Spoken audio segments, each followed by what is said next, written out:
Okay. So, real quick, do you guys have any questions or about leveling, about the state of the game, or anything like that before we go on? I don't think so. When, how do I know you were talking about earning back your, like, stats and abilities. Yes. I mean, how much time do I have to really put into playing or practicing with my loot or gear? Or, Quite a bit. Quite a bit. It'll take your character several weeks of in-game time. Um, and that's what I kind of wanted to talk to you guys about today.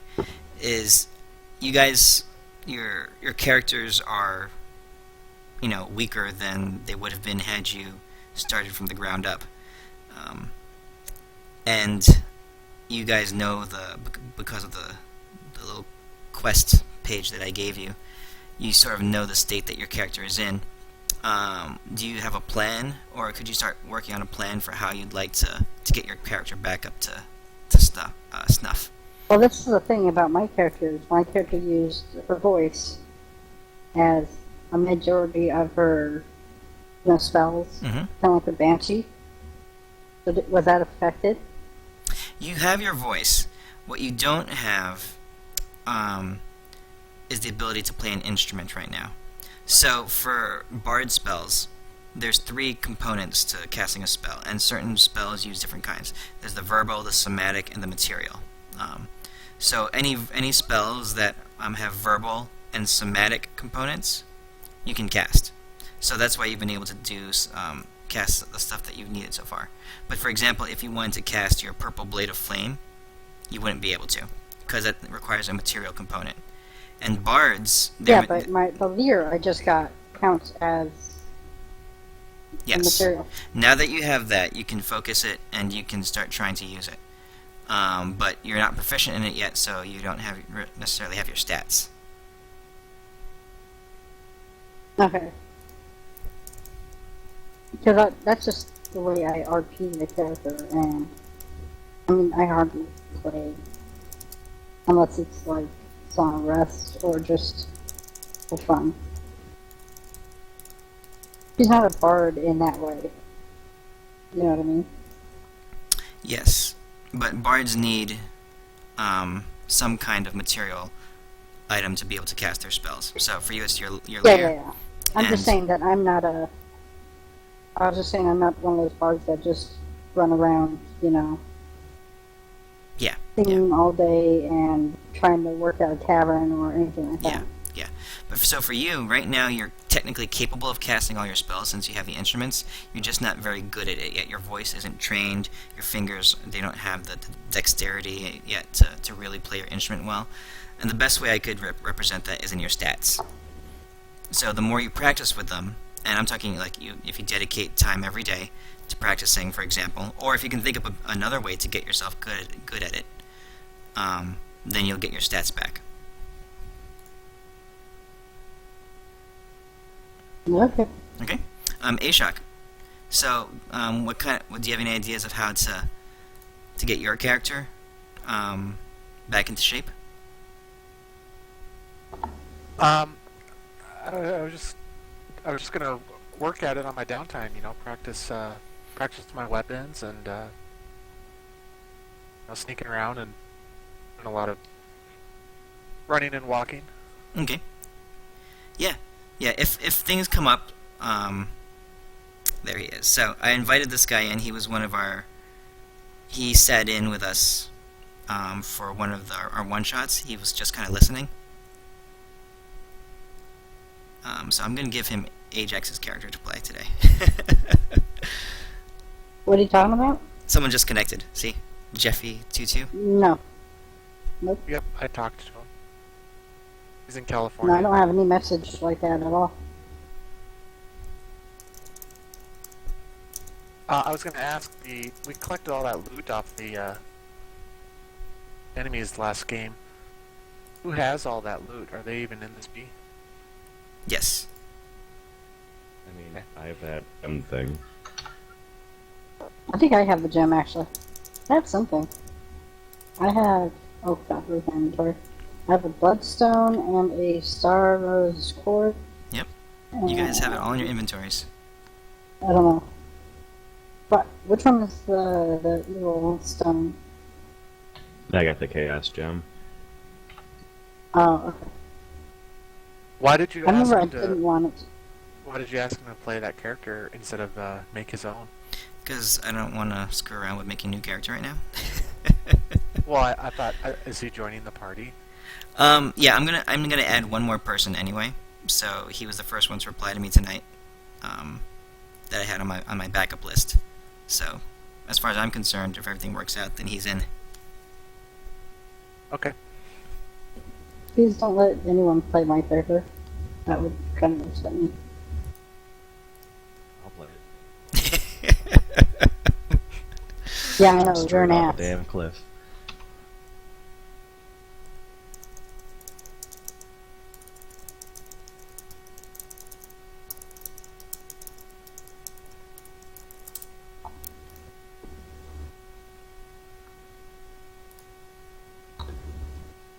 What's Ajax again?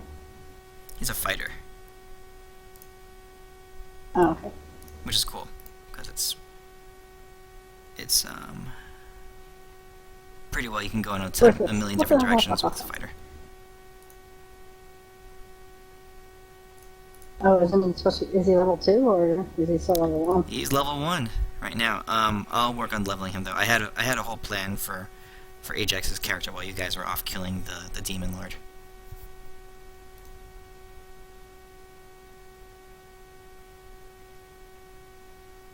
What class is he? Fighter. We just Oh, asked okay. to talk about that. Yeah, I have my headset off. it's just... So, Ashok, I'd recommend for your character just some suggestions, but like I said, I'm open to whatever. So if you can think of a faster way or a better way to get your character's stats back, then I'm all for it.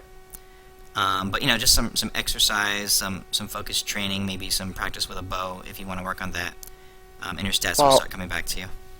I was hoping when you got to a town too, like there'd be people that I could talk to that could do some training. Okay, yeah. I've got some. There will be some people when you get to town, if you do. Chef, how about you? You have a plan for your character? Honestly, I was just He's gonna walk off a cliff, didn't you say? No, I'm gonna play your character. And just jump off. No, the no, cliff. you said No you were big gonna deal. walk off a cliff, so you can walk off the cliff all you want. User joined your channel. I don't know. I'm just There gonna you have go. my guy walk around and just Hey. keep going with the story thing. So- Until I find some deity that's alive still. So Jeffy or Vantier, how do you want us to call you? Either one's fine. Okay, so here's the deal. We're His three. name's Steve. We're 2 sessions into this homebrew campaign, and one of my guys, his computer blew up, and he hasn't responded to me.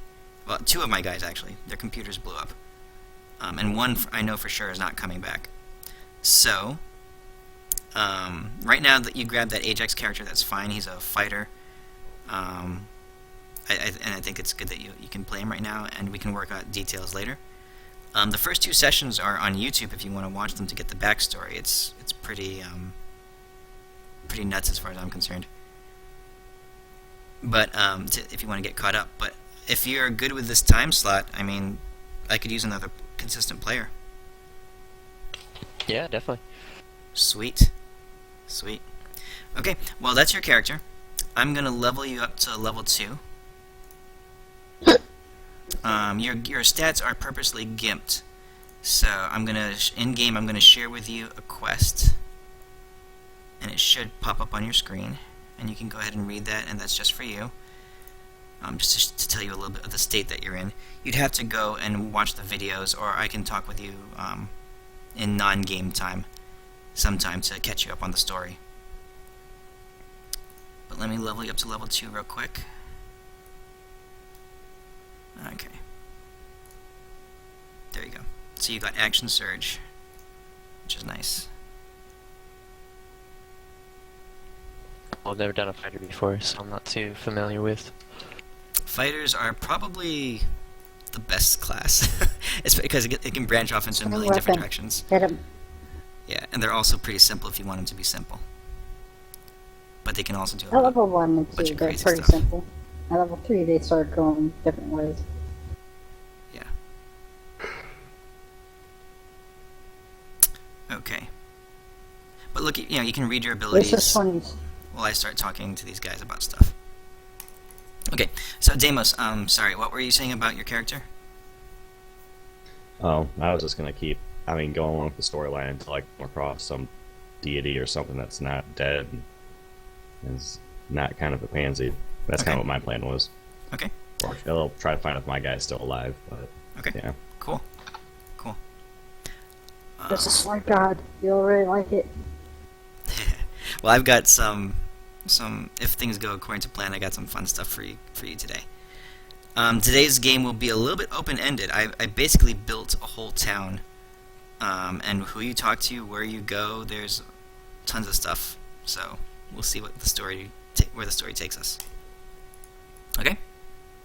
So without further ado, previously in the GodBreaking, by the grace of the minor goddess Olidd, our heroes were raised from the dead and given new bodies. However, they quickly found that their bodies would need to be strengthened before being truly combat-worthy. Coming down from the hill that they were resurrected on, they made their way to a small settlement that they found was called Olid's Mill. After talking to some people, they made a few acquaintances in the town, and they discovered that the settlement was run by a family, the Olids, who were corrupt at best. They tended to abuse their power, and according to what you guys know, made the occasional person disappear. The heroes, in glorious fashion, managed to rescue a small white cat named Truffles for a young girl in town. Found the doctor, talked to him, made some other friends, and then struck a deal with the Oled family, actually, to go to the Philbin mines to retrieve some goods for them. And there, you guys encountered Toragalas, the Devourer, a demon lord who had fallen in battle and was nearing his death. He attempted to devour your souls, but through some ingenuity and the intervention of Euphamia's goddess Olidd, you managed to slay the demon lord. And that brings us to where we left off. You guys have just walked out of the mine. You have a few pieces of gear on you, or with you, some less ramshackle weapons, I'll call it that. A little bit of gold on you.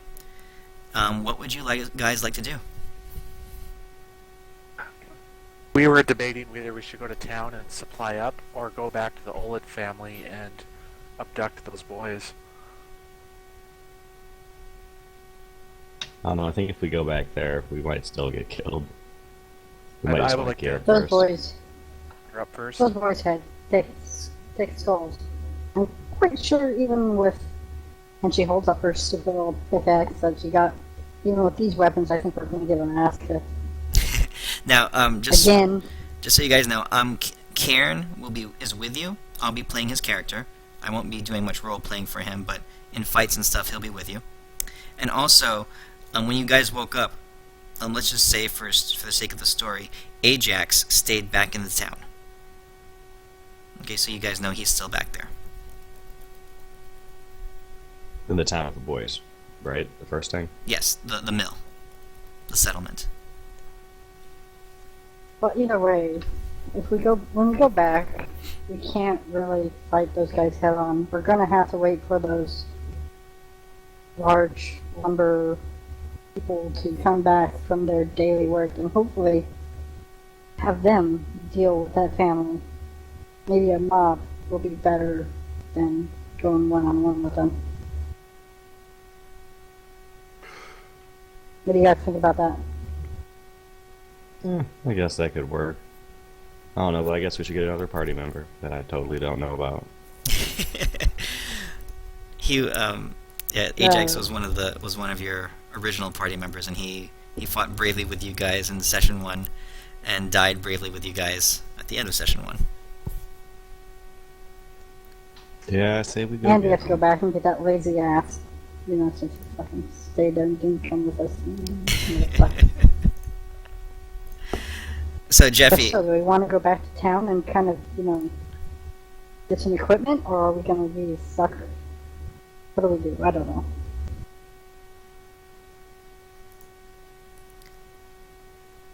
Jeff, We you got a got lot of money to spend. Ashok, say something. Jeff, you got any questions so far?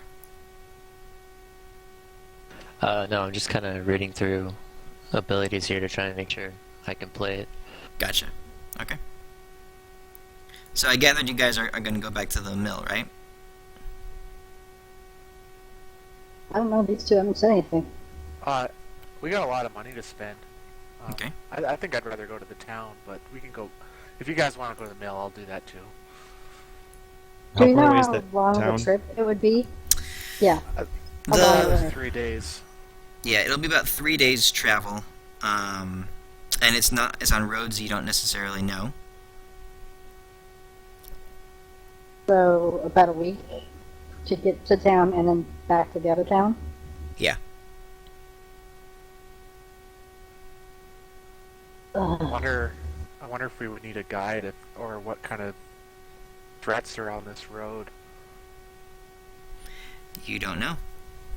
Alright, I say I we guess be we should safe. just go back and Pick get 'em up. Ajax. I'm gonna start What did you walking say, out. Delma?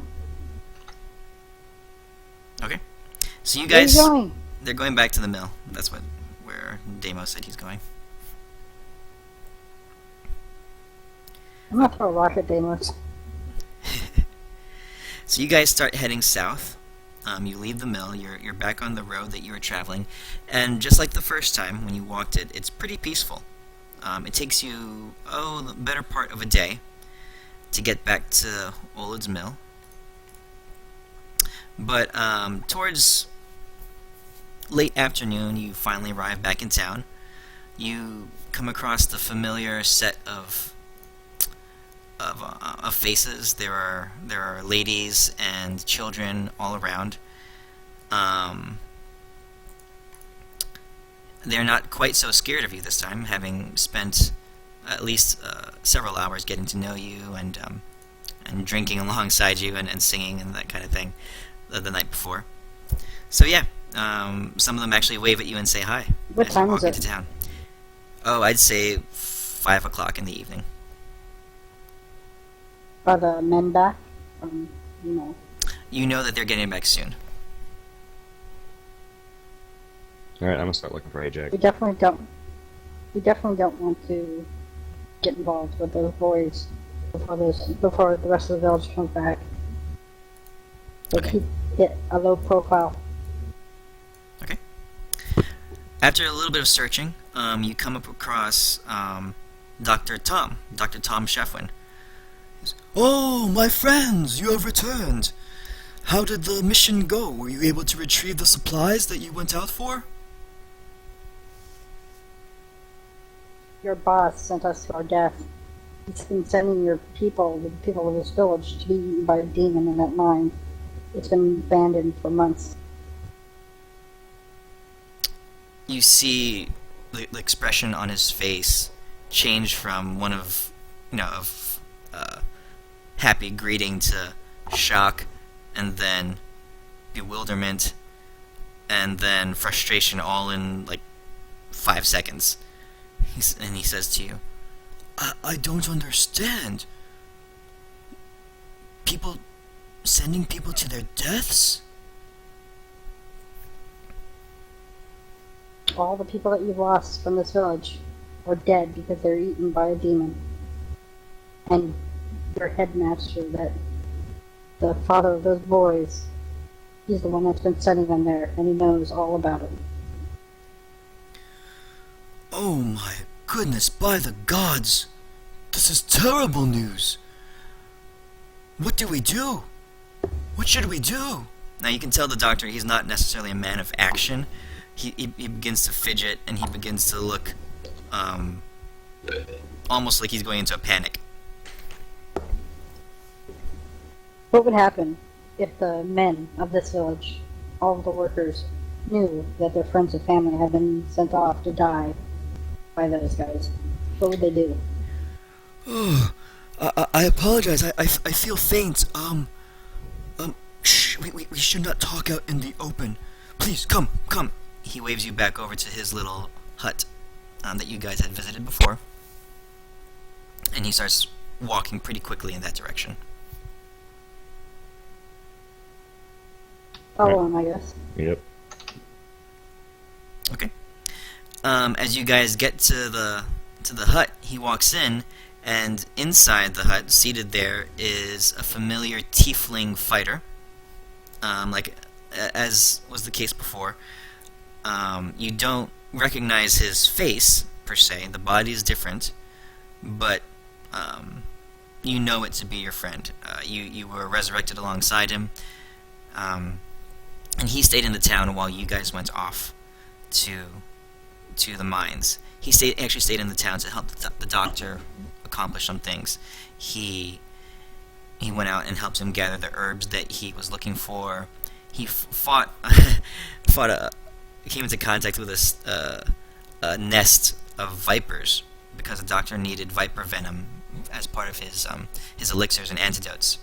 So he's been doing a lot. He's been pretty busy. As the doctor walks in, he says, "Oh, Ajax! Ajax, your friends are here. Your friends are here." He turns to you guys. "Oh, thank you for leaving your companion with me. He was quite the big help."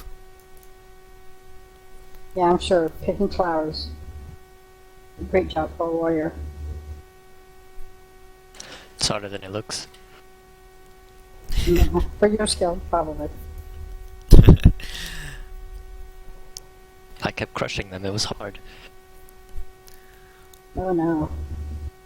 Poor bees. He says, my lady, please do not disparage your friend. The work he's done for me will save many a life over the coming months." Doctor, you need a sense of humor. Nothing personal. And a pat on the head. Okay. So the doctor says, "No, I apologize," as he sits down. I have a lot to think about. But I suppose with this news you have brought me, it does make sense. It does make sense. Some of the people who have disappeared had in some way fallen into disfavor with Jameis Oled, or his sons. Yes. I'm afraid his youngest son that went with him that disappeared was the first victim, or one of the first at least. Oh my. The demon told me, or told us, that he begged for his life out of fear and came to the conclusion that he could send these villagers as payment for his life. Oh my goodness. Oh, this is beyond me. I'm afraid I'm out of my element. What do you plan to do? We were hoping that the villagers would rise up and take him down. He needs to pay for what he's done. And honestly, I don't like anyone living that sends us to our own death or tries to kill us. So you guys want to talk about putting together a plan? You talk to the doctor a little bit longer, and you figure you have about half an hour before the rest of the men show up. Is there anything you'd like to do? Well, does the doctor have any idea of how to get the villagers on our side to rise up and take out the sons? He's a little pale in the face right now, but he does mention that at their evening, when they all come in and they eat dinner together and they sing and they have their little festivities around the campfire. He does mention that the Oled brothers do not attend those meetings. I guess that's the best place then. Yeah. Oh, potions. Do you have any potions that can help us in case a battle does break out? We need some advantage against them, or they're going to win again. Let me search. Let me look around here for a minute. Please, give me a few minutes. Now, you guys had been seen coming into town. I just kind of want to point that out. There were a lot of people in the streets and stuff that had seen you.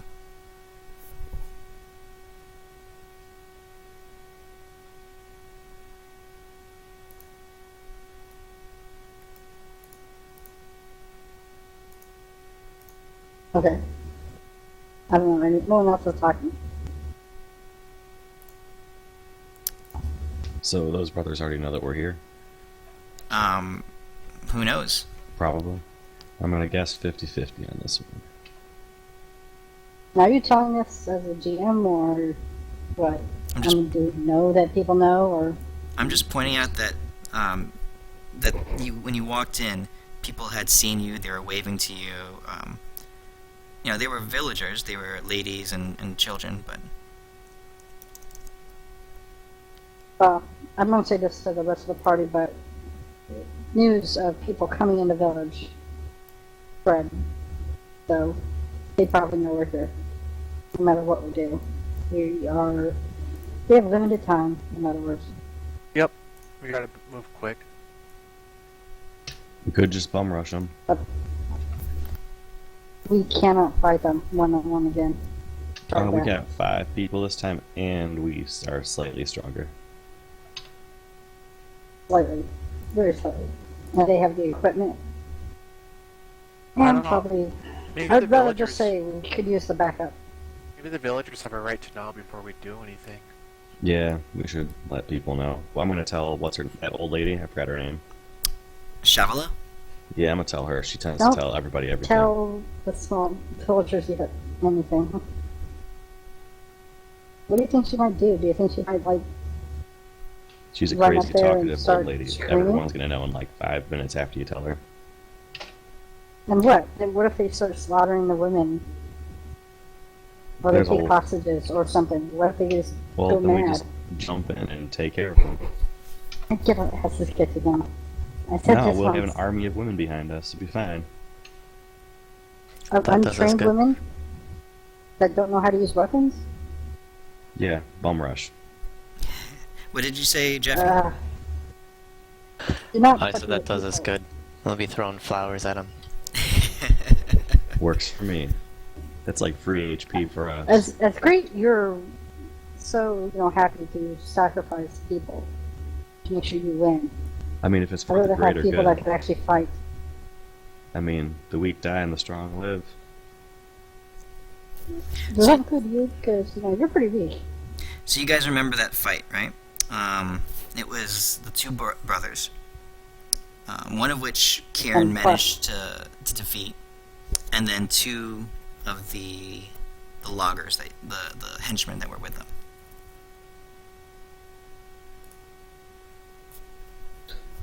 How many brothers are there? It's just 2 brothers, right? Just 2 brothers, yeah. Plus they had some goons. They had 2 goons with them. Alright, well. And if I remember right, he one-punched a couple of us down to like all our health. Used up all our spells. Didn't do anything. And he Hey. overpowered... Didn't he We- overpowered you? No, he overpowered King. Now, we have our whole party here. If we really want, we could kind of just book out on this town and just hope we can get to the that city and then gear up and come back at a later time. It's not too late Yeah, just to but- book it. They'll probably kill people or just destroy the town and run away. Or I mean, can't trust them. 2 guys, 10 We minutes came to be back able to here destroy for a a whole reason. town by themselves if everybody knows that they've been killing people, especially sacrificing their family and friends to demons. Usually a town beats 2 people, Honestly- even if one is quite large. we could kill this whole town by ourselves, and they can kill us. So I'm quite sure they have the ability to destroy this town.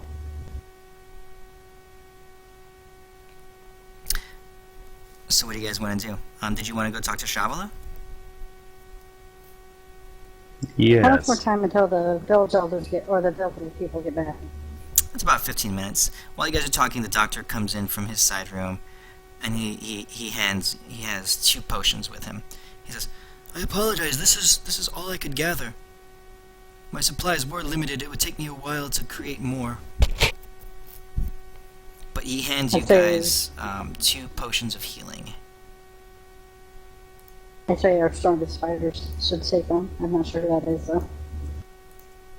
Let's give it to Ajax and Ashok. They can both have one. Okay.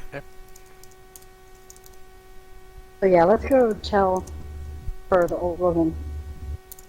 Yep. Maybe here we we can go. have her go meet those men and get them riled up and come in fighting, maybe? I don't know. Before, then we don't have to wait for lunch or dinner, whatever. Yeah, I'm just gonna go tell her. The Shavala lady. I don't Let's think go I'm as in a the party group. sheet, just so you know. Say what? I do not believe I'm in the party sheet. Oh, let me add you to the party sheet.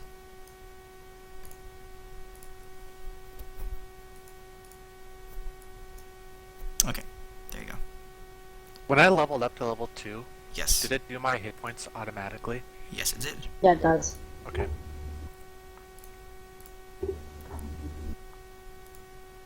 Okay, All so right. you have a So potion on you, let's all Ashok, go as a group. and Ajax, you have one. Okay, so you guys leave the house. You tell the doctor says, "Please go. I need to rest for a while. I will be of whatever aid I can be, but right now I need some time." Okie dokie. Okay. So you walk out. You know where Shavala's house is, so it doesn't take you long to get there. It takes you about probably all of 3 minutes.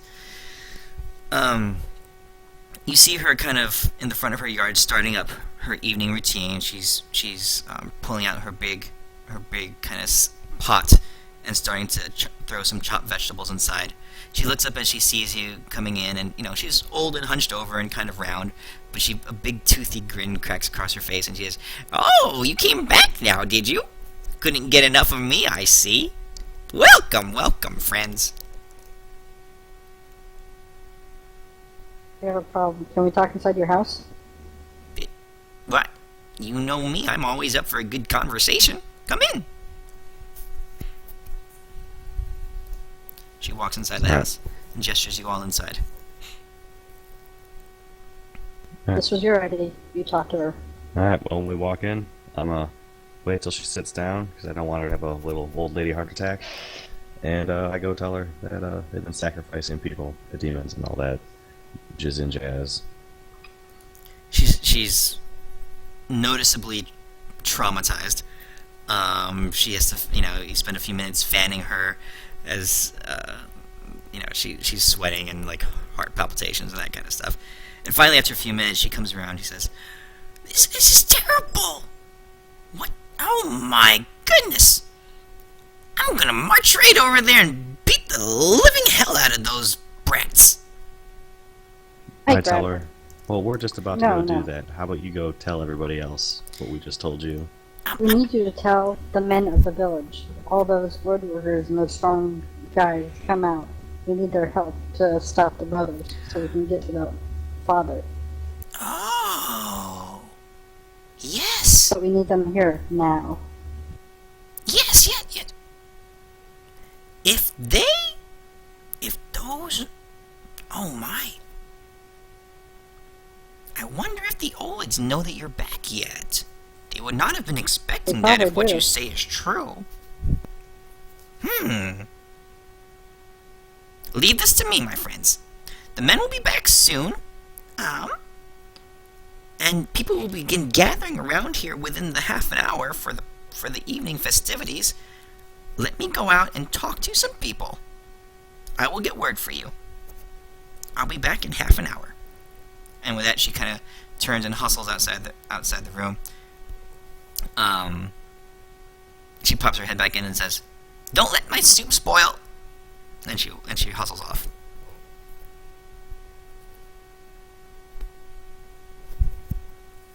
Alright. There's a we gotta window find out where in this these place, right? boys are. Yes, No, we should wait. there's a window. We need to wait. Okay. You guys want to just hang around for a little bit? Yeah. Alright. Here. A little bit of time goes by. You hear the men coming back in. The soup is unfinished. You can see what she was doing. She was in the middle of chopping. There's 3 or 4 potatoes up on her little chopping block, and a few more random vegetables, and some spices and stuff. And you hear the men starting to filter their way back into town. There's already some whispering going on as you can tell that Shavla has made her way around. One lady comes by and says, "I heard there's a secret meeting or a special conversation. We will be here. I will fetch my husband."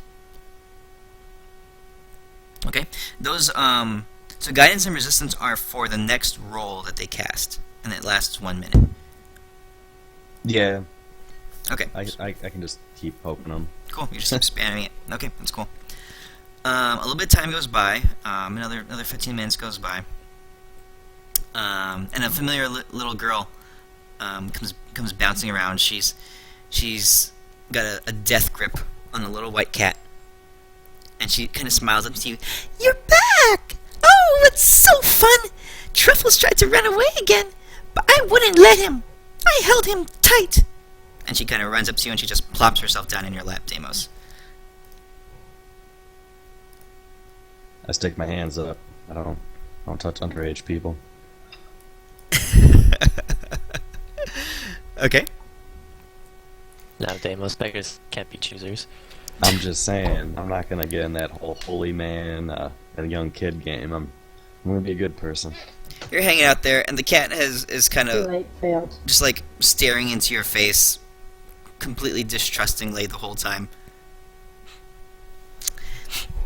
A few more minutes goes by, and finally Shavla comes back. She's holding onto, like, it looks like a teenage boy.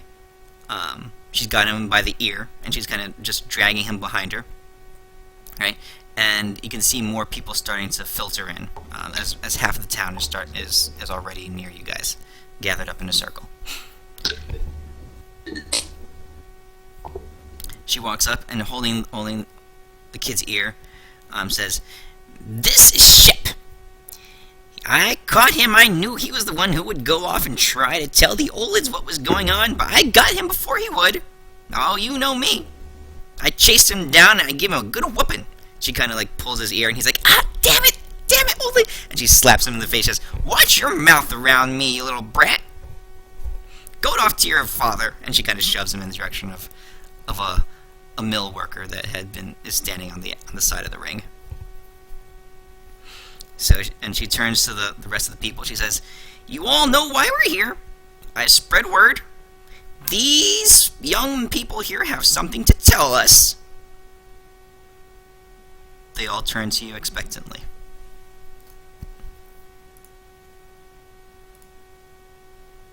I push Euphemia forward. Fucking ass. Priest. I'm just not very good at talking to people. My 7 charisma. Ah. Got 9 charisma. What's his name again? The owner of the Jameis. people. Jameis Oled is the old man. It seems I look at all the people and I say, it seems you're the leader of this village, Jameis Oled. But sending all the people that you've lost to the mine where a demon was eating their souls.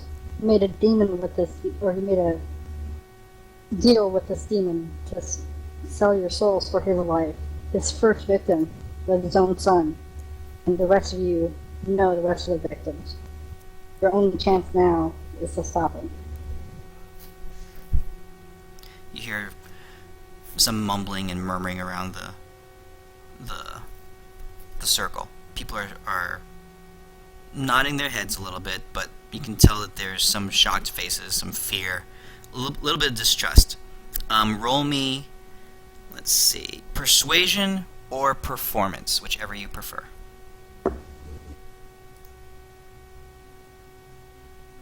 Okay, here's my one roll. Okay. Told you.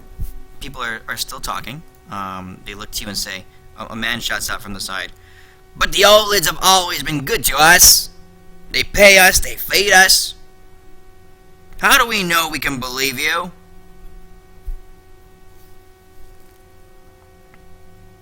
I shrugged slightly. Well, the best thing you can do is go to that mine and see that it's been run down for ages, and that's where all your people have been sent. The only thing left there is a big blob of death. You hear a shudder, and some people are a couple of the ladies look a little bit visibly sick. One lady shouts out across, she says, "What she says makes sense! Think of it! Think of the families who are missing! They all crossed the Olids in some way!" And there's a little bit more of a murmur. Go ahead and roll another persuasion check.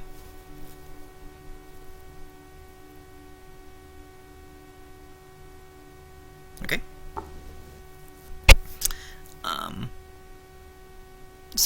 Another man shouts out to the side of you, to the other side, and he says, "What would you have us do, young lady?"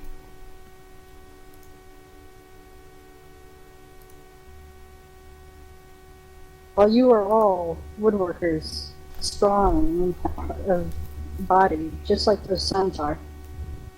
We just need someone to keep them in line, make sure they don't try to kill us. Or take some of your women hostage to try to save their own father.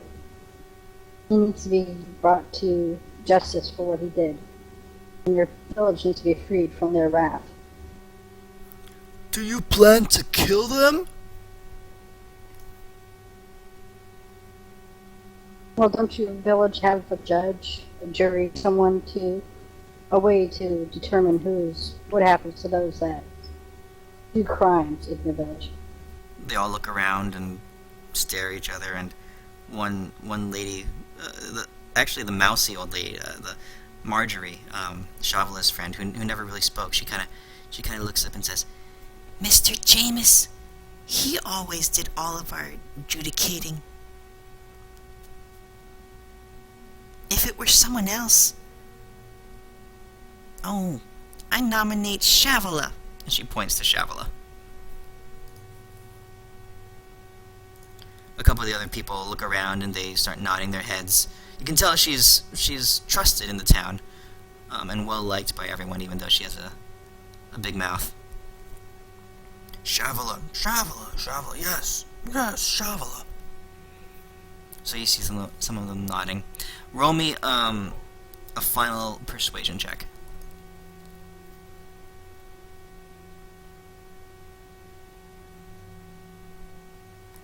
Okay. I hate it when you ask me to fucking roll. Never will. Well, what I was going for was a composite roll amongst the three checks. And you barely made it, but you made it. Okay. So,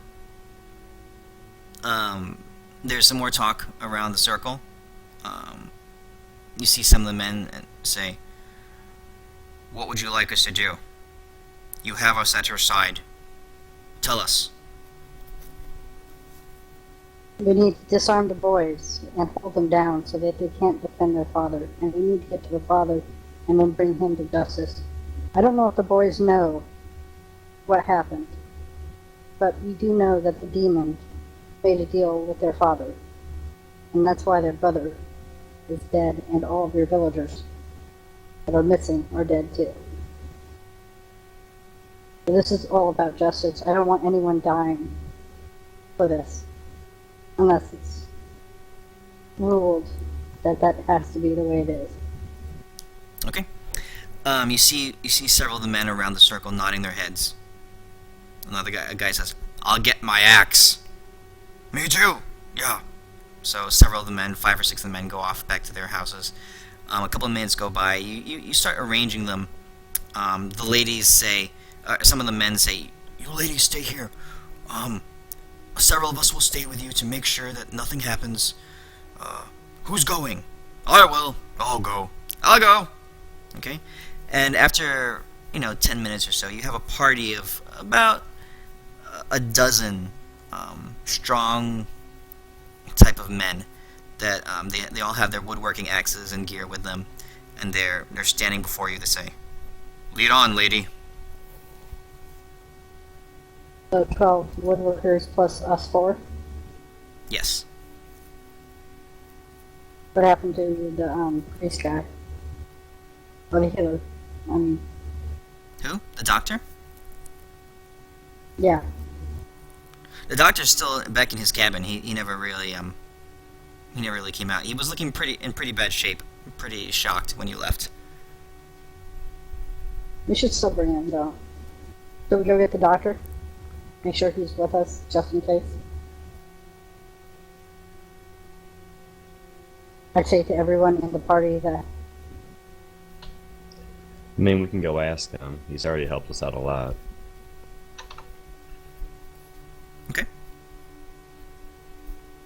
we'll make a detour at the doctor's house. It's on the I'll way. drag him out. Yeah, it's on the way to the mill. So Well, I'm still going to drag him out because, you know, you start walking his that. freaking job. You can start walking that direction. You walk in, and he's there, kind of pasty-faced, pale, fanning himself, lying slumped back in his chair. He looks in and says, What's going on? We're going to go meet the Olive boys, and you're coming with us.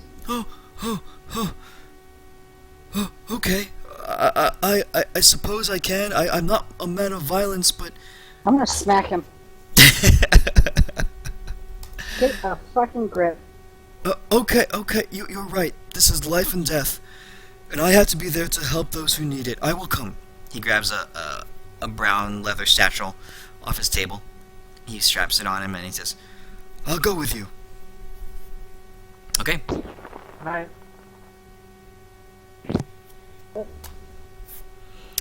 So you guys head over to the mill house. And in front of you, you see Vork, Bratis, and there are two thugs standing right in front of the doorway, the front doorway. It looks like they're expecting you. Vork is there. He's kind of running his dagger, running his thumb over the edge of his dagger, just feeling the sharpness of the edge.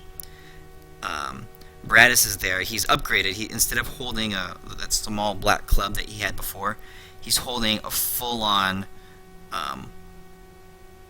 long sword. And they're just looking at you walk up to the I'm going to whisper mill. to everyone, or to the party. Dibs on the long sword. I'm gonna yell at them. Just ask, well, before we get into combat, and just ask them why that they fed all these people to the demon, or if they even knew about it.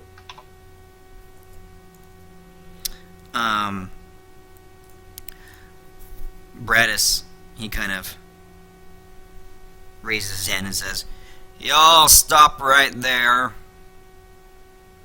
What the hell are you talking about? I ain't fed nothing to nobody. All I know is you got yourself a mob, and you're causing unrest in our town.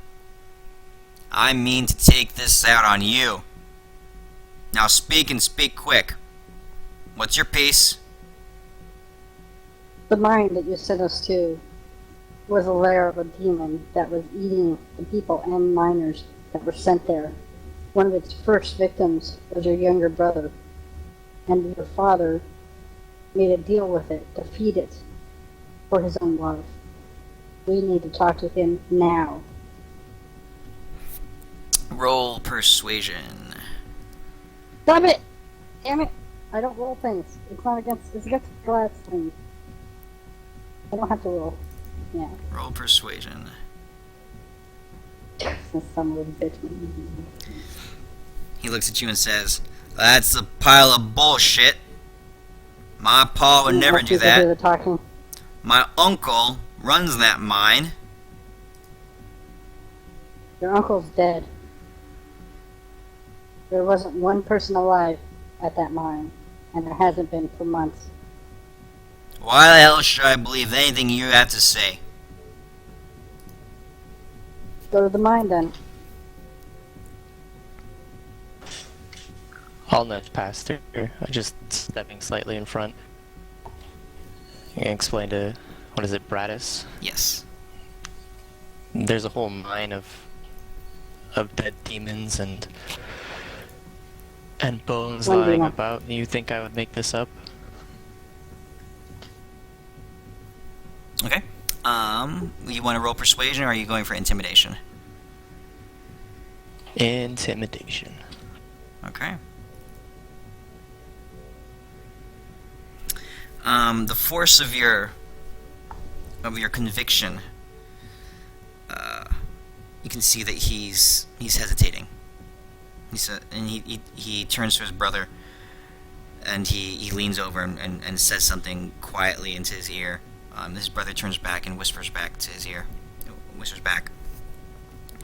Bradis turns to you and says, "If what you say is true, my pa's got some explaining. When did all this start happening?"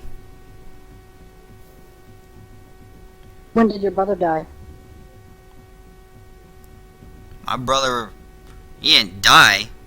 He went off to Amberbrook to make his way in the world. He left 2 years ago. 2 years ago, your brother died in that mine. He was eaten by a demon.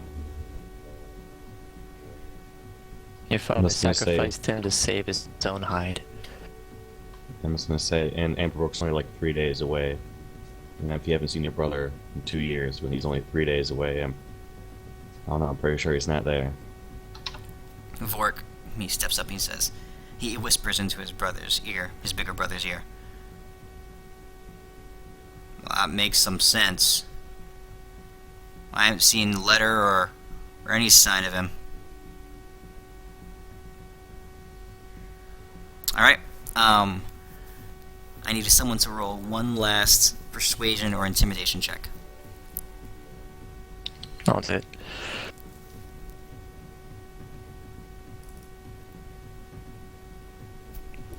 He lowers his sword. He looks at you all and says, "I'll let you talk to my pa, but not all of you." He waves his sword around. "That's way too many people for my taste. One of you, and one of me, one of my party, we go and we talk to my pa." I'm afraid that's not acceptable. "Well, I'm afraid I've got a long sword here that says different." I'm afraid we can't trust you two, or your thugs behind them. Before this is over, there's going to be a trial, and to figure out what you guys are part of. You've been doing your dad's work. You have a lot to answer for too. So you either bring him out here, or We you go get disarm. At that, Disarm. you see the two men, his two loggers, the thugs that were on his side. They kind of walk up to Bradis and say, and he says, "You pay me well, Bradis, but I want no part in this. These are my family. These are my people here." And the other guy, he just looks up, he nods his head, and they both walk over to your side. And they join the group, so you got 14 guys on your side now. With this, And a doctor. yeah, and the doctor. Bradis, he looks around and he says, "Well, looks like I don't got much choice. Alright. But I'm coming with you." He turns around, he opens the door. He's still holding on to his longsword. And he waves you inside. Why don't you bring your father out here? He looks at you, you can tell he's about to say something back at you. But he thinks better of it. And he says, "Give me a sec."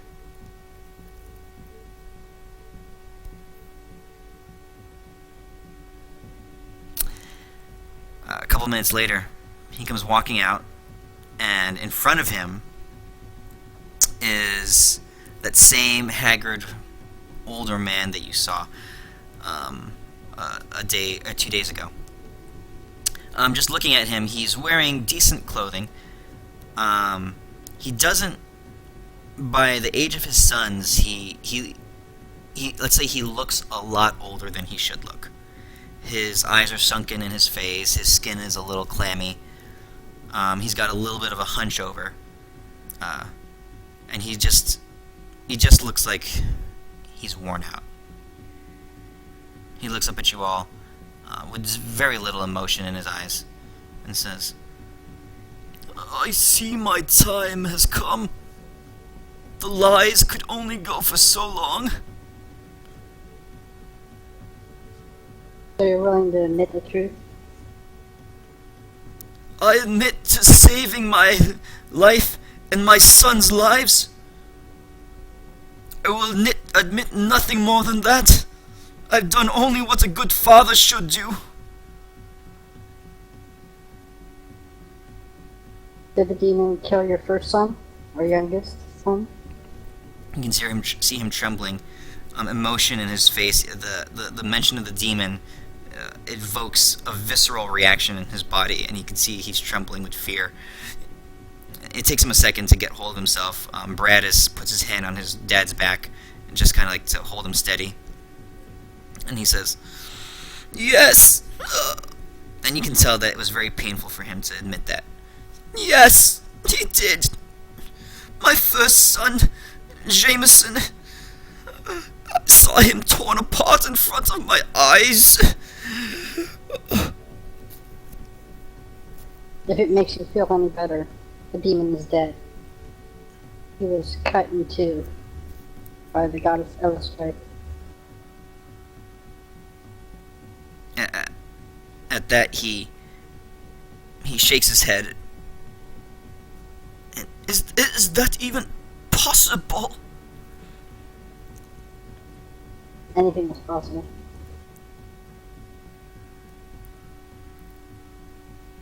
What would you have of me?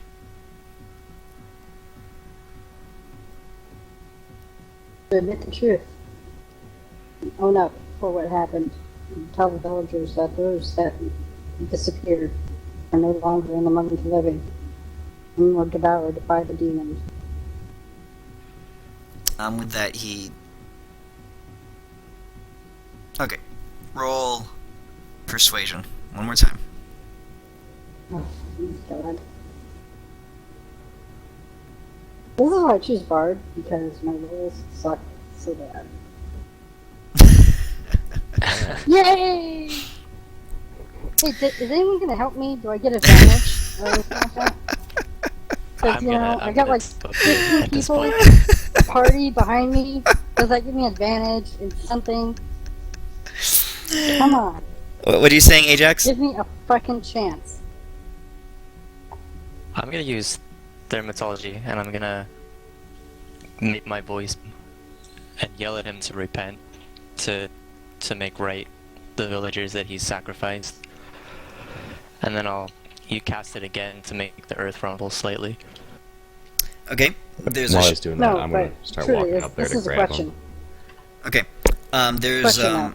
Isn't there a way to help? Isn't there a system where someone can give someone helping them? Yeah, but they could have helped you, but this is role playing right now, so and you're the one who was doing the persuading. The ground shakes a little bit. There's a booming voice coming in front of you, Ajax, as you say, "Repent! Admit your deeds!" Roll intimidation with advantage. Or give the advantage to him? Let's see.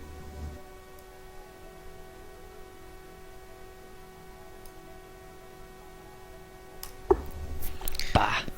The old man looks up at you, and Deimos, as you're walking up to confront him, Bradis, he holds his sword up, kind of pointed in your direction, and he says, "Best watch what you're doing, partner." The old man, his head was bowed. He looks back up to you again. His eyes are steeled. There's a little bit of determination in his voice. He says, "I have done no wrong. I admit no wrongdoing.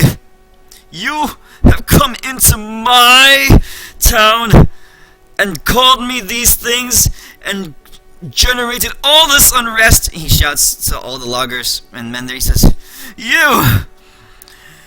I am everything to you! And this is how you repay me? Go back to your homes right now, or there will be no work, no money, no food. Your families will suffer." You can see some of the men starting to talk amongst themselves and start to their confidence is starting to waver. I'm gonna tell him. Well, ask him. I was like, well, if you're such a good dad and you're here to protect your kids, knowing that you're not gonna submit, your kids are just gonna die, which makes you a real shitty parent.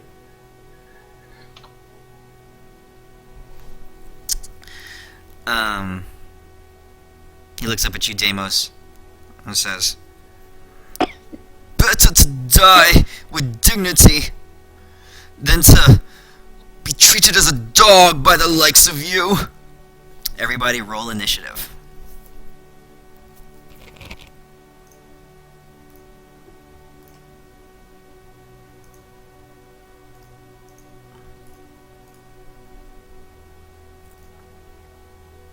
Okay. And I'll roll it for Caern. Was it possible while I was walking up, I was gonna have cast Defiance favor on myself? I was just gonna keep walking up and just start punching. To do what? While I was walking up, I was gonna try to cast Divine Favor on myself, like right after I said something. Okay, I'll let you get the cast off. I'll let you get Okay. the cast of Divine Favor off on yourself.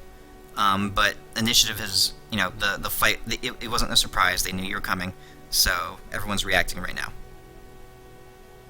Okay?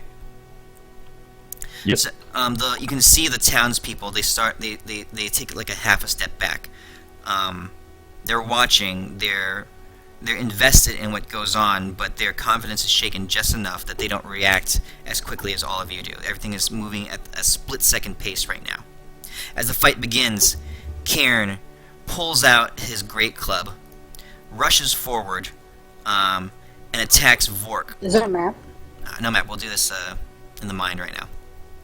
Right. He closes the 15-foot gap between you, pulls out his greatsword. You can see it shimmering, his great club. You can see it shimmering with frost energy, and he swings it up, and he takes a great big sweeping swing at Vork. It's a solid hit. He turns and blasts him on the side of his face with the great club. Vork goes rolling, obviously buckled, stumbling off to the side. Euphemia, you see him do that, and you move to act. What do you do? How far away is he? They're about 15 feet in front of you. Are they? God damn it. They're moving. You can see Bradis, he's turning towards you guys. His longsword is raised up. He's starting to hunch over, and he's about to move in your direction. I'll cast Chilling Touch on him. Okay. Target it and roll it. If you guys, if your turn's coming up, go ahead and get your targeting done. Get ready to move. You're not going to have much time to react here. This is theater of the mind. The blast of necrotic energy flies out from your fingertips. It hits him straight in the chest, and it hits Vork in the chest, actually. And as he's stumbling, it takes him around. He spins one more time. He's obviously wounded. I'm gonna give Bardic Inspiration to Ashok, by the way. Okay. And with that, Then I'm done. okay. Vork, he uses the spinning motion that he was, as he's falling off balance, and he runs up to Caern, who I just hit him with the great club, and he tries to dig in with his dagger flashing. He swipes twice, only connecting one time, but he opens up a big crimson gash across Cairn's right arm. As he's doing that, Bradis, who's already started to move, he comes rushing to you, charging right into the middle of the pack. Ajax, you were the one who had been most confrontational to his father, so he raises up his great sword, or his long sword, and he bears down right on you with two quick swings.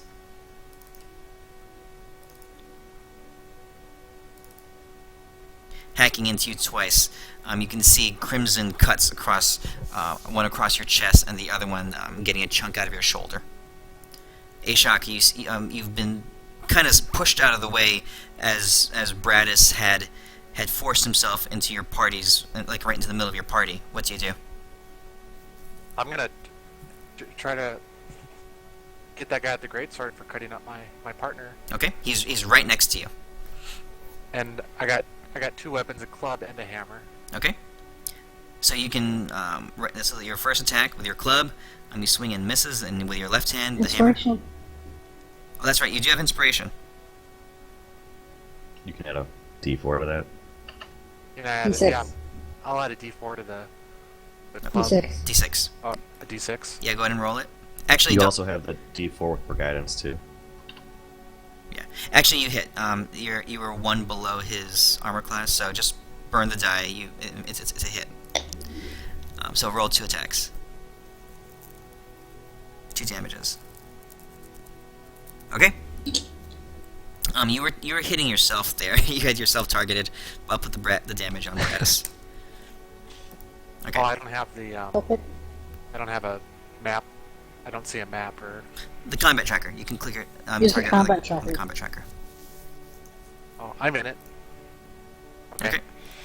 Deimos, you're kind of shoved out of the way as this big man is bull rushed right into the middle of your party. Your partners are pounding on him. What are you doing? Alright, I'm gonna grab him by the neck and whack him with my mace. Okay.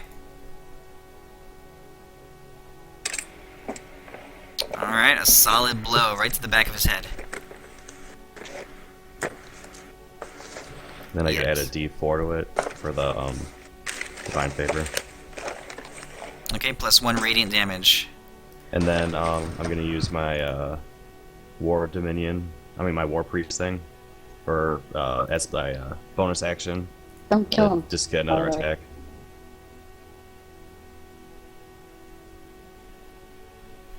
That's your divine, your guided strike. No, it's the war priest. I can I can use it 2 times a day. It's kind of like action search. Yeah, I can use it as like a bonus action. I get another attack. It's called guided strike. Is that what it is? In your... No, it's called war priest. It should be at the bottom under Oh. my features. Oh, okay, go for it. All right, so you hit with a. Um, Yeah, you use your war priest action. Smack him again. Don't forget to target. And then your divine favor on top of that. Yeah. Your mace flashes. It's really not much of a mace. You found it in a mine. It's more like a sledgehammer. But it's flashing with golden divine energy as you cry out in a guttural battle cry.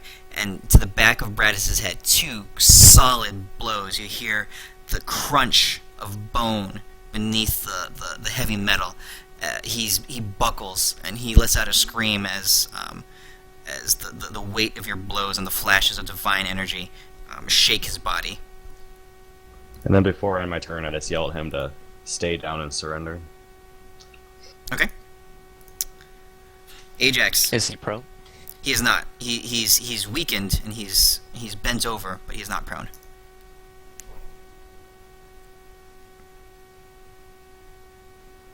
I don't have grapple as ability, but is it still something that I can do? Yes, you can use your action to try to. It's a contested strength check. So basically, you would roll athletics and against his athletics, and if you win, then he's grappled. Okay, I'm gonna give that a shot. I'm just gonna try and restrain him. Okay. Go ahead and roll athletics against his athletics. You try to get on him, but he's a bigger man than you are, and he's just barely able. You could tell that if you had been in your original body, you would be able to overpower no problem. But this body, you're still trying to get familiar with it. It's not quite as trained as you'd like it to be. He shakes you off and kind of pushes you away.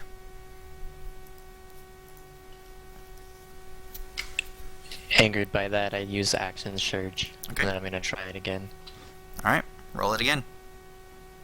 Can't you do athletics or acrobatics? Not if you're the initiator. You get him. Oh, You get him. You're just barely able to contain him. You wrap your arms around him, and you can feel him trying to burst your grip, but you've managed to lock your hands. And with that leverage advantage, you hold him tight. He is now grappled.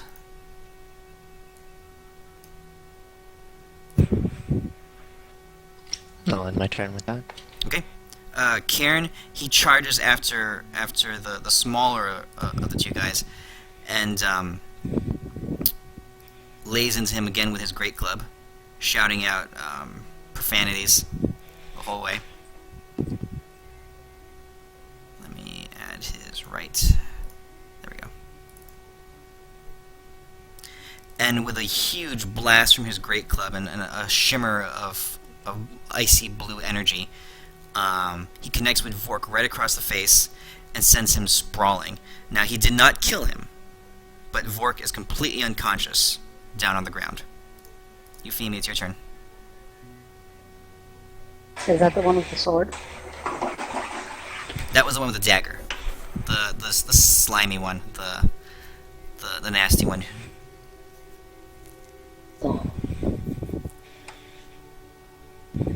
Okay, I'm gonna go up to him and I'm gonna pickaxe, try to knock him out.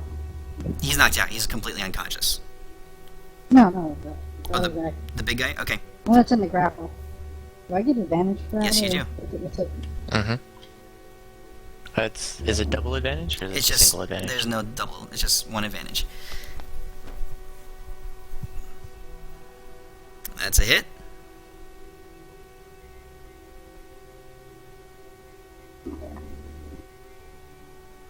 Okay. With your pickaxe, you turn it around so it's not the bladed end, but with the blunt end, you swing. You crack him on the back of the head. He stumbles. You can tell he's got barely any fight left to him, but he manages to barely withstand the force of your blow. I'm gonna yell at him. Give up now. There's no reason to fight. Your brother's out of this and you're fucked. Okay, persuasion check with advantage.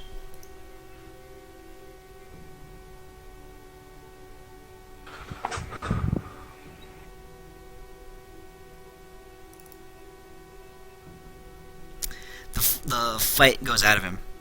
He drops. He looks around. His brother unconscious on the floor, bleeding.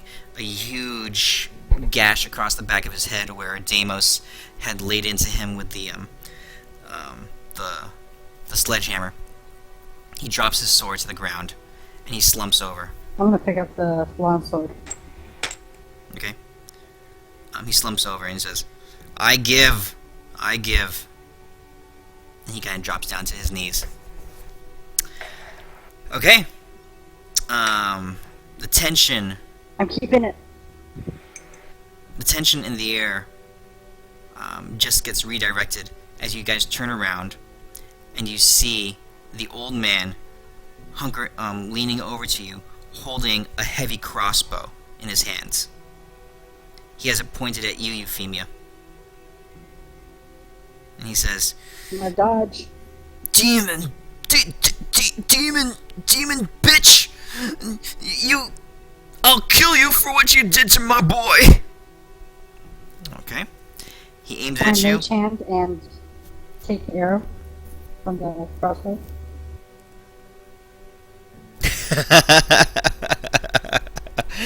Alright, you're gonna have to roll stealth, sleight of hand for that one.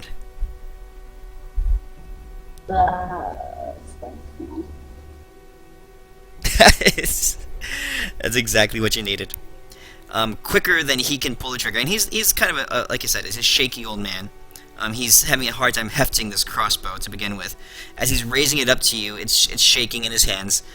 You flash with an arcane energy, and a hand, a translucent blue hand, appears right in front of him. He startles for a second, Purple. purple hand, and it reaches down and picks up the bolt, pulls it out of his crossbow. In shock, he drops the heavy crossbow to the ground. He kind of backs up, his pants growing darker as you can tell he's very frightened and he's wetting himself. I'm gonna look at the villagers. Get over there and tie that man up. The men kind of rally around you. They rush up. Some of them have brought a length of rope, so they pull all three of them together and they start wrapping them up. The doctor rushes over, and he says, "I must help! I must help!" And you can see he's starting to treat the bloody injuries of Vork and Bradis, as they're both pretty well injured. And that is the downfall of the Oled family. I have a long sword in my inventory, please. Please. Okay, so you guys get here. I'll put in the inventory. I'm assuming Euphemia, you grab the longsword. I'm not letting go of that sword for the rest of my life. What do you guys want to do? I'm gonna go clean my longsword. Actually, I want to search armor the. on. I want to search the mill. Okay. As the villagers are dragging them off, are tying them up and treating them, you can hear Shavala barking out orders. You there! You there! Take him over there! Watch his hands! Watch his hands! I mean to talk to these men! I want them talkable in talking condition! You beasts, don't be so rough with him! And you can see her, like, old lady slapping one of these big loggers. Don't be so rough! I want what's the word? I'm the judge here, and I tend to have my defendants in good condition. So she's taking charge. She's bringing them off, and she's organizing what's going to happen in the village next. The rest of you guys, you walk into the mill, and as you walk in, it's a larger room, and around you see basically the area where the gear work from the rotating windmill comes down, and it powers some of their wood processing machinery. It's old, it's crude, but it's still working. It's in working condition. But it's all obviously not being used right now. But you're pretty much looking at a lumber mill. Off to your right is the office doorway. That's where, when you were here 2 days ago, the old man had popped his head out of. And you can tell that that's his area. Do they have any, like, supplies, like armor and other things that adventurers would like? Along the back wall, you see a few piles of what you assume to be goods. They're all in bags and crates and that kind of stuff. I'm gonna I'm go gonna check look them for out. armor and weapons. Okay. You guys go over there and you see food, supplies. You see a lot of the stuff that they gave you already. Leather clothing, boots, foodstuffs, armor or backpacks. clothing? No armor. They're not warriors. They're just workers. Ajax, you don't have any of the gear yet, so it'd probably be good to. You're still wearing your white robe. Mm-hmm.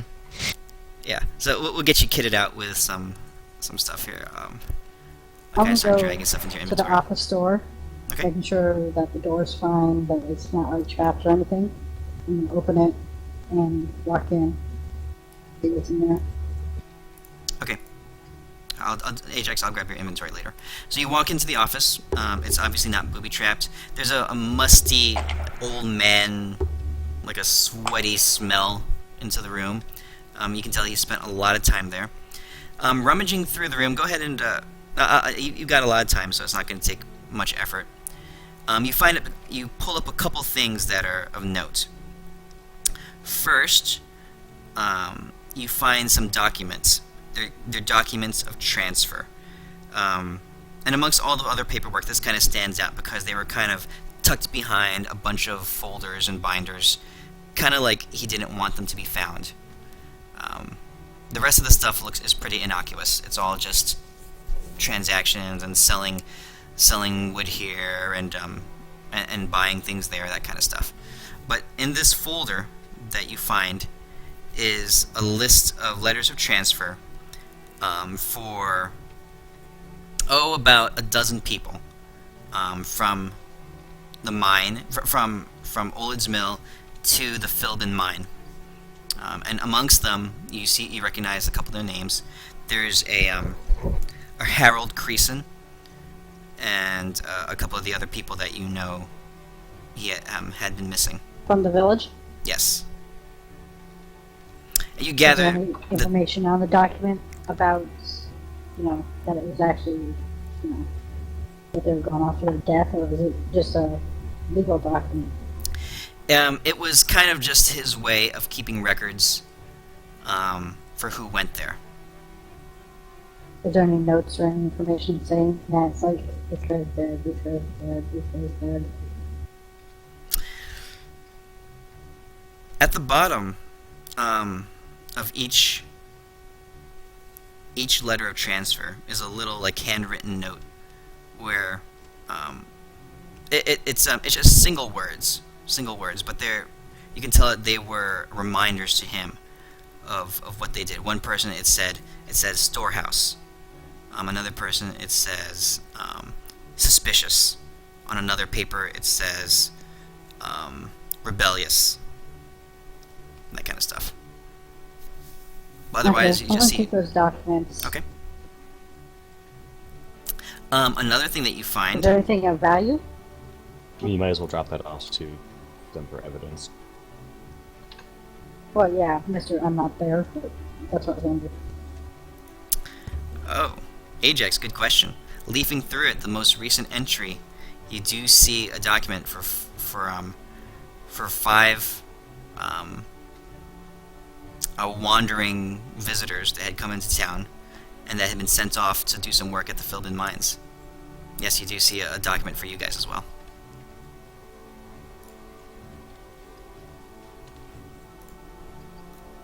Okay. Is there anything value in there? Yes. Inside a lockbox that you find, it's not really locked, but you can tell it's where they kept their valuables. You guys find this. It's in the party sheet now. It's about 80 gold, 1,500 silver, and 1,600 copper. Is it the villagers' basically gold? Or the town gold? It's everything that's of value that they had there. Looking around the town, you can tell that this is a substantial amount of money for a place like this.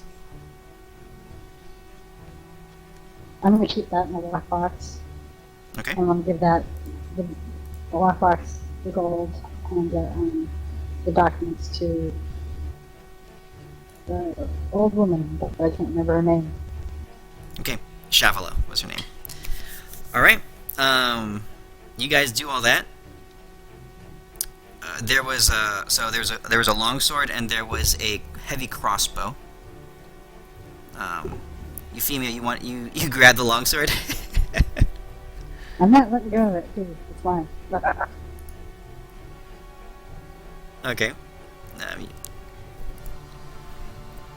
Any of you guys want the crossbow or anything? It's a crossbow? Yes, it's a heavy crossbow. I'll take it if no one else wants it. Oh, yours. I don't think I can use it, so... Okay. Worst comes to worst, you can always sell it. Yeah, I put it in your inventory. And you have, like... He didn't have a lot of ammo for it, so you have 5 bolts. You find 5 bolts, piece of ammunition for it. Yep. Okay, you guys bring the stuff out to town. You bring the documents and the lockbox with money. You hand it over to Shavala. She looks at you and she says, "You really are good people, aren't you? I half expect you would have kept this money for yourself."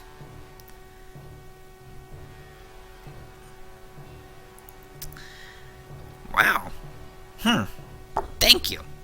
Thank you so much for what you've done for our town. Words cannot express. You can see emotion in her face. Oh my goodness. Words cannot express. Okay. Um, she brings the stuff aside. You can tell that she's gonna put the money to good use. Is there anything else you guys want to do? The Oled family, they're all bound up, staying inside one of the huts. The organization of the town is rough.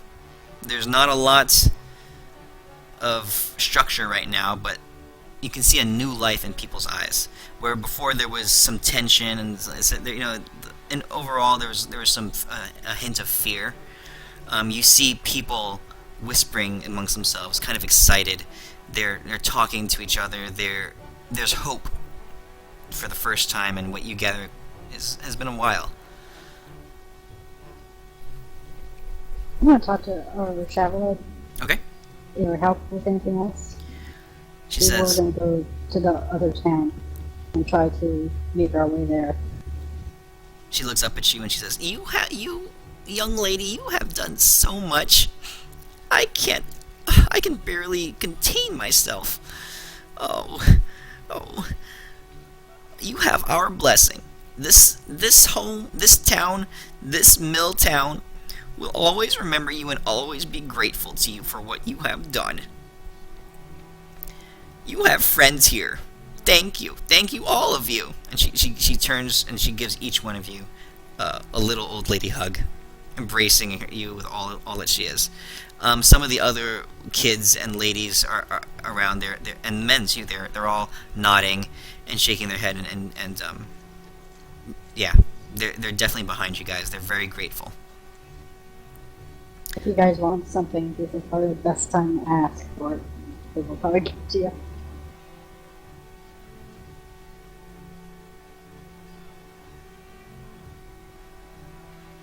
All right. Usually, I'm the one that's being overtalked by everyone, but the party's really quiet tonight. Ashok, you want to do anything? Not at the moment. Okay. Deimos? No, I just gotta keep moving on and see what happened to my god. Okay. Ajax? Anything you want to talk to? Anyone you want to talk to or see? Do you I guys ask have like abstract Traveler how clothing the or stew's coming weapons along. or How the a what? bow or food? The stew. Oh. She says, "The stew!" Ah! She kind of rushes off back in the direction of her house.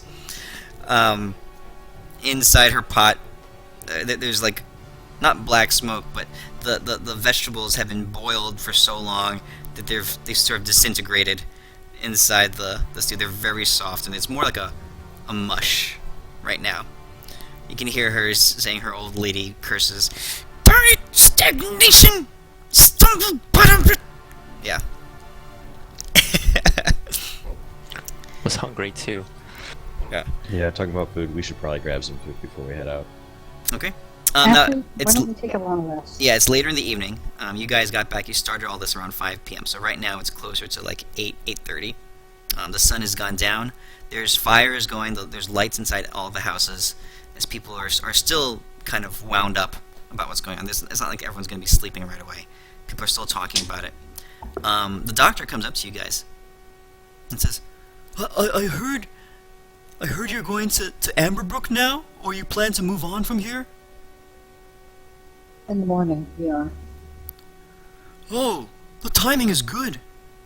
Our weekly mill shipment should be the wagon should be coming in tomorrow. Every week, a wagon comes in from Amberbrook, and they buy all the lumber that we've collected over the week, and they bring it back. So the timing couldn't be better, honestly. So you think we can go with the wagon back to the main town? I imagine. The wagon You driver. think they'll pay for guards? His name is. He's a good man. His name is Chum. Yeah, I suppose it's worth asking. But if anything, he'll know the directions and he'll know the road. We might be able to make some gold off that guy. We should do that and wait. And he says. He kind of leans over to you guys and says, "Amberbrook is an interesting town.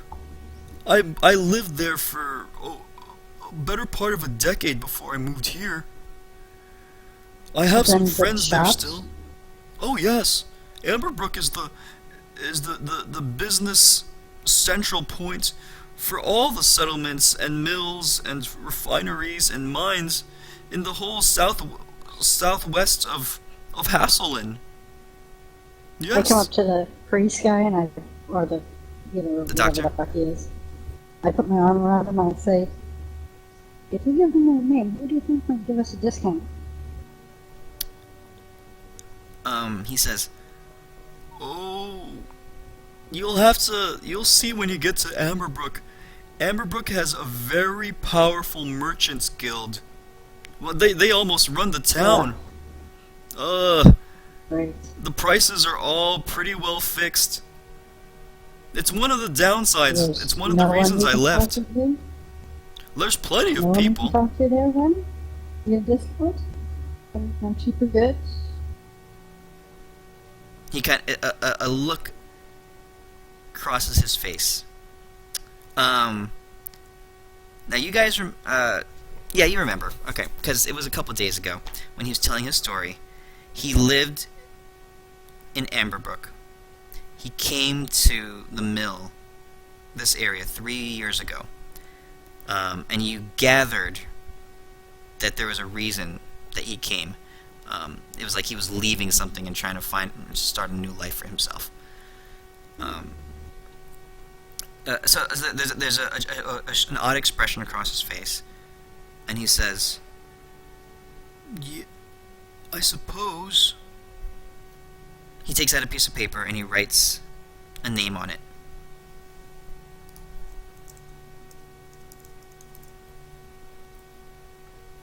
What's it say? It's in chat. Oh, "This lady was a dear friend of mine. I believe she's in some kind of food business there. She would have more knowledge and connections than I would. It's been years. But talk to Laxmina.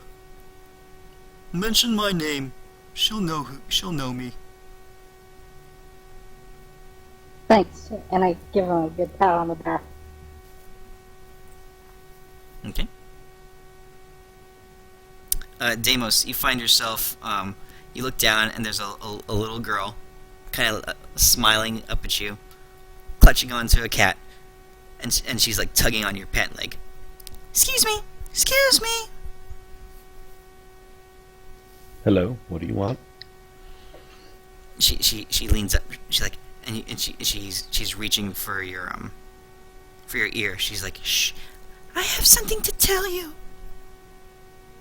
Alright, I'm gonna bend down and listen. She says, "I've been talking to Truffles." She's holding her cat. He says, "And I think I know why she runs away so much.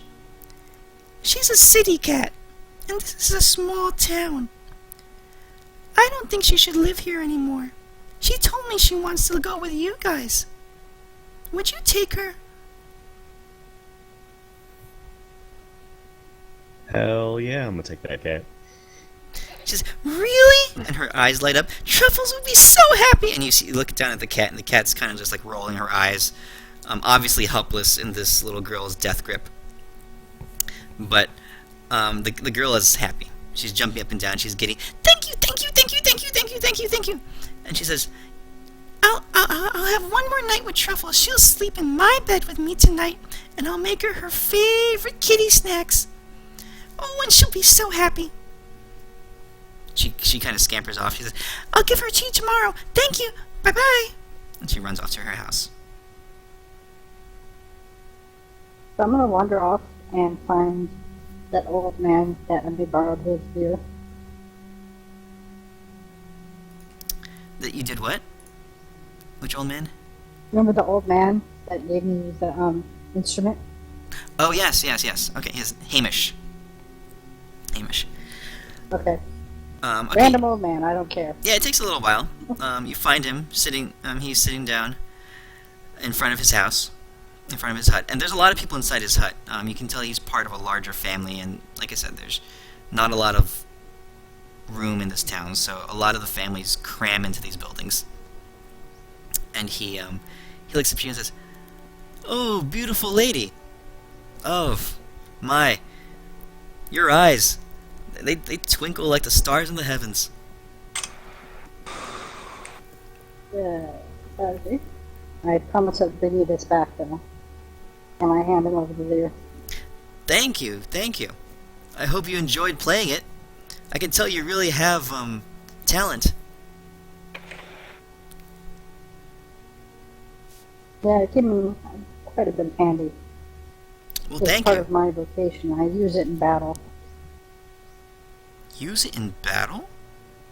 Well, they're not very good. They're not very sturdy. I don't imagine they'd hurt very much if you hit somebody. It's not that effective battle. One of my vocation uses it to cast spells. Without it, I cannot do a lot of the things I need to do to survive or to heal. He's baffled. He's like, I didn't even know such a thing was possible. That's incredible. Like, I'm gonna use I can't say it. Prestidigitation. Yeah, I'm gonna use that, and I'm gonna just make a blue flame as like then just to show him the different types of magics that I can do. Okay. He's completely flabbergasted. He's like, "Oh my goodness! A magic user! I have never even heard of someone like that in these parts. My. And you use an instrument?" Yes, and without one, I'm pretty much weaker without it. He looks down at his lyre. You can tell it's a pretty precious possession to him. You gather he built it himself. He looks up at you and he says, "Well, you've done so much for our town and my family. Here, take this, please.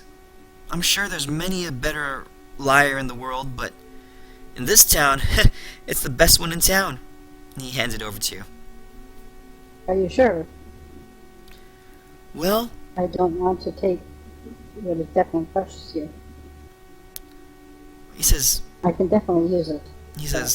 I'll live without it. It'll take me a while, but hey, I can always make another one.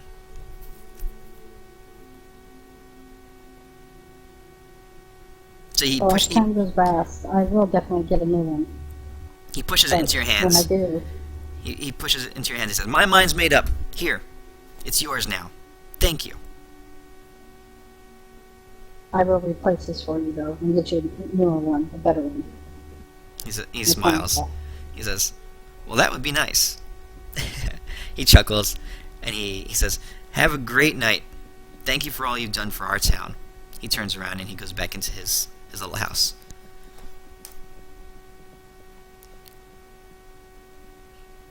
You give me some cash. I don't have much. Okay?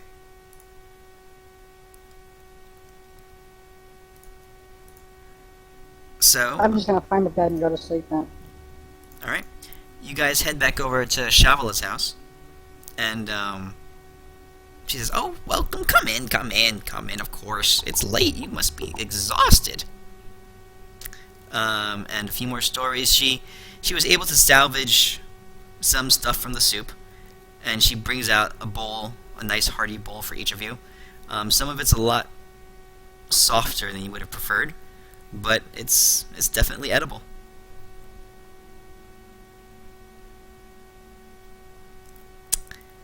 And if you guys are, if there's nothing else you'd like to do, you guys can take a long rest. I'm done. Sounds good. Okay. You fall asleep after having had a crazy day. I mean, a lot's happened today. You've overthrown a town government, or the government of a settlement. You've killed a demon lord. You're exhausted.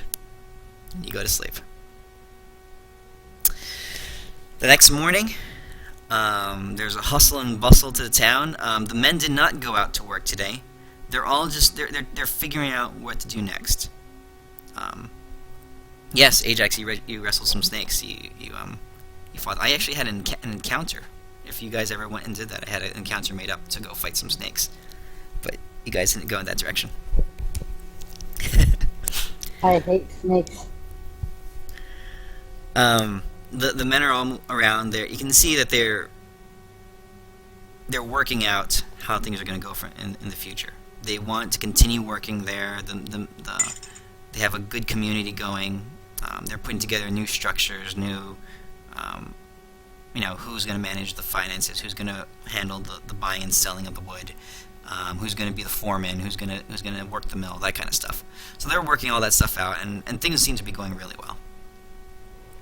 Who's in charge of the guy that's going to pick up the delivery?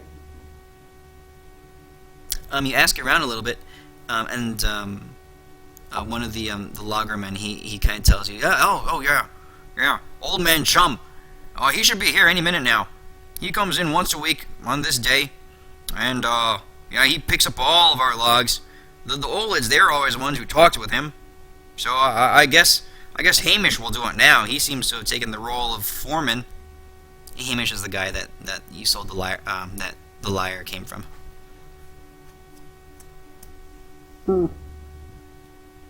Someone should talk to him. Maybe he can help us get a job with escorting the wood back to the main town.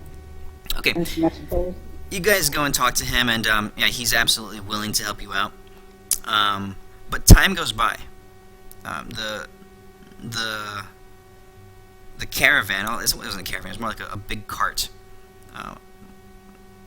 It was supposed to come in the morning, but a few hours go by, and then late into the afternoon, you see pulling up into town a large horse-drawn cart. There's multiple horses in front of it. A good 6-strong horse pulling horse team. So it's a large cart, and you can see it with a large bed in it to carry a lot of lumber. And there's only one man on it, and he's kind of slumped over. Coming in, you can see there's a little blood flowing down the side of his face. Call the healer guy. Okay, the people run. Yeah, the people run out to town. Someone says, "Get the doctor!" The doctor comes. A few minutes later, the doctor comes rushing out. He starts treating his wounds. They help the man down. Someone brings him a cup of water, and he's sitting down on the ground there.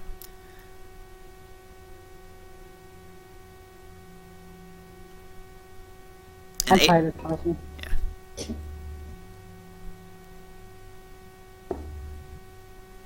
Ashok, he looks up at you, and you're the first person he makes eye contact with. And he says, "I don't think I remember seeing your face around here before. Who are you?" I don't think I remember seeing Ace either. I am Ashok, and I travel with these people. You guys don't look like loggers. I don't know what we are yet. Well, We're caravan guards. Looks like you could probably use our help. what? Caravan guards? Oh, hot damn. On my way into town here, I got a bunch of freaking bandits. Those black hat bandits, they jumped me. They ran off my bodyguards, and I barely got away. I had to pay them off a little bit. Damn it, I hate doing that. How many were there? 3 or 4 of them. I didn't get to see. You must hire some really shitty guards to run off by only 3 people. Yeah, a bunch of stupid ruffians. They couldn't hold their own. My goodness, they talked a big talk, but once the shit hit the fan, they were gone before. Damn it.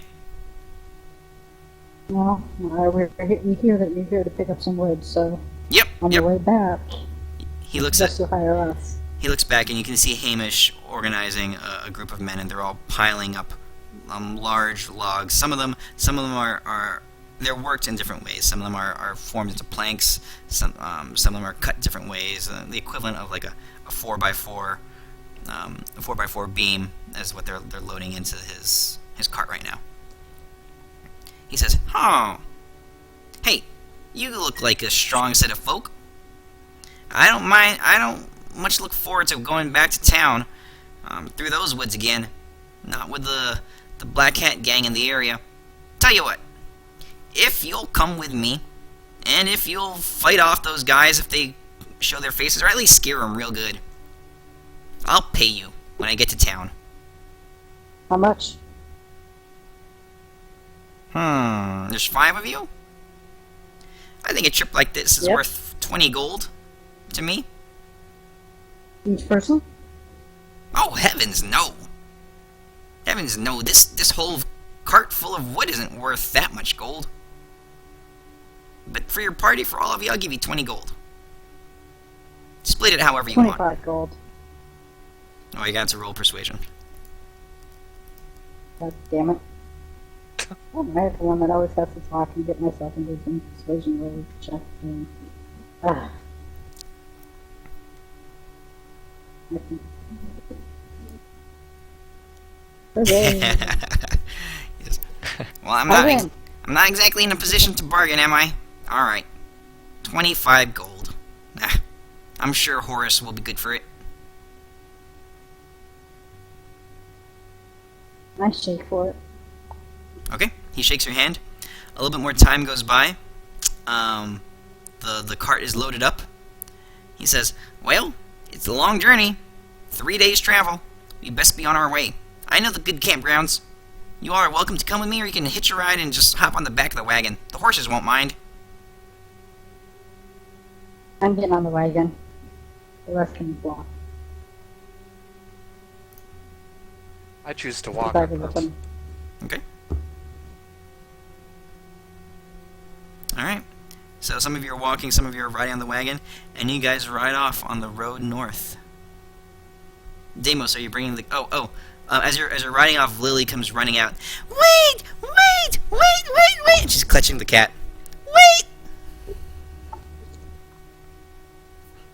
Alright, I wait. Her little legs don't move very far. She almost falls once, but she runs up, and she stands at your feet. She smiles. "All right, Lily and I said our goodbyes. Here you go. Show her the good life. She's a city cat. She'll love Amberbrook." And she hands her over to you, both hands, very proudly. Alright, I take the cat, and I'm gonna give her some silver pieces to tell her to go buy herself something nice. Okay. She smiles. She's holding a few pieces of silver in her hand, and she rushes off back in the direction. "Goodbye. Thank you." What the hell are you gonna do with that cat? I'm gonna save it from that tyranny of the little girl. The cat looks up in your face, a curious look in its eyes, and then it turns its head away, and you can tell it barely even recognizes you exist. You know, I think that cat is smarter than you. Probably, actually. I'm gonna give the cat some food from my bag, see if it wants anything. It's picky. But it goes for some of the salted meat. It ignores the bread, but it does scarf some of it down. And are you riding the cart? Yeah. Okay. It kind of hunkers down near you, not quite in your lap or anything, but it's closer to you than not. Awesome. Okay. And you guys are off on the road. The first day goes by. You guys camp pretty peacefully. The man there, he kind of, after he hitches the horses up and ties them up, he sits around the campfire with you. He did have a bag of supplies and stuff that the robbers didn't get, so he feeds you all. Do you guys have any questions for I'm him? gonna play my lyre. Real quick. Alright, you're practicing your lyre. Okay. Very good. I'm just gonna Is there ask him anything I if can he... do to fix it up to make it look better? The lyre, it's pretty rugged. Yeah, I know. That's why I was asking. Is there anything I can do? Because I'm not sure. You don't have any permanent kind of magic like that. You'd have to have woodworking or something if you wanted to make it look better. Mending. I don't have any. I have a special dissertation. Yeah. Please You can stop, clean it. but I don't know. Deimos, what were you gonna say? Oh, I'm just gonna say I'm gonna ask him, like on his travels, if he saw any temples or anything like that. He says, temples? You're not from around here, are you? Nope. Temples? Do we have temples? You're talking about Amberbrook. Amber freaking Brook. I mean, come on. Come on. There's only two things that Amberbrook is known for. And I'm telling you, it's not its whores. Because they're not much to write home about. I know. So far, all I've seen is shit in this place. I'd nudge Euphemia and say, hey, look, looks like you might be able to get a job. He says, Amberbrook is two things. One, it's market, the best in this part of the town. And two, the most beautiful, most gorgeous temple in all of Hasselin, except for, of course, in Westfane. They've got freaking... The Grand Temple there is like 5 times the size. But ignore them. They're the capital. It doesn't count. Amberbrook is the place to go. Alright, thank him. And what's there?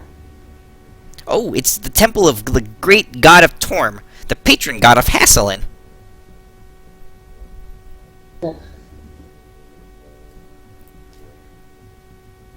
Alright. I'm just gonna keep my eyes out for, these robbers and whatnot.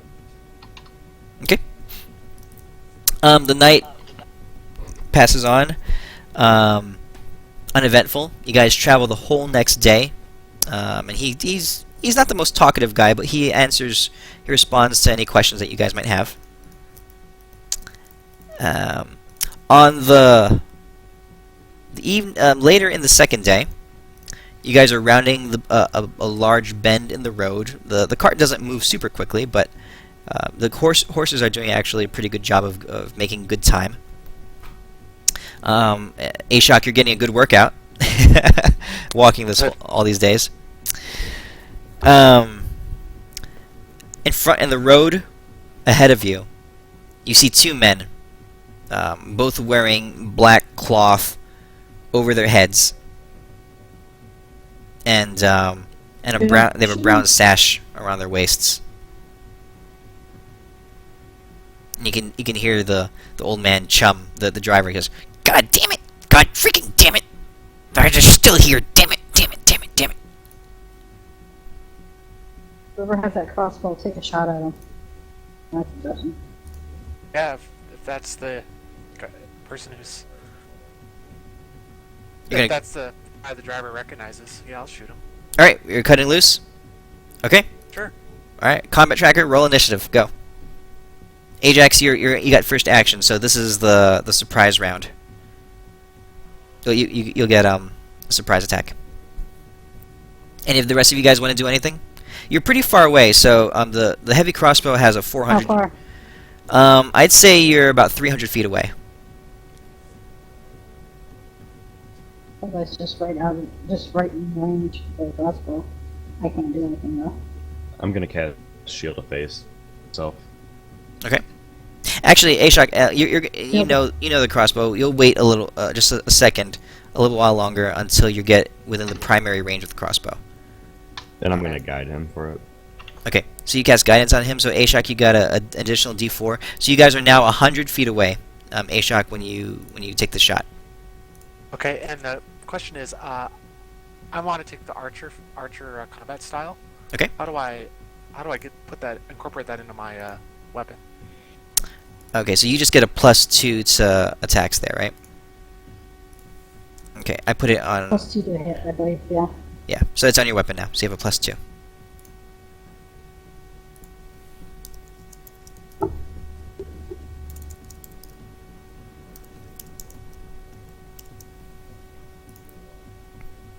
Okay, Ajax, you have a makeshift club. You should probably talk to the guys. They have some other weapons if you guys want to swap some gear around.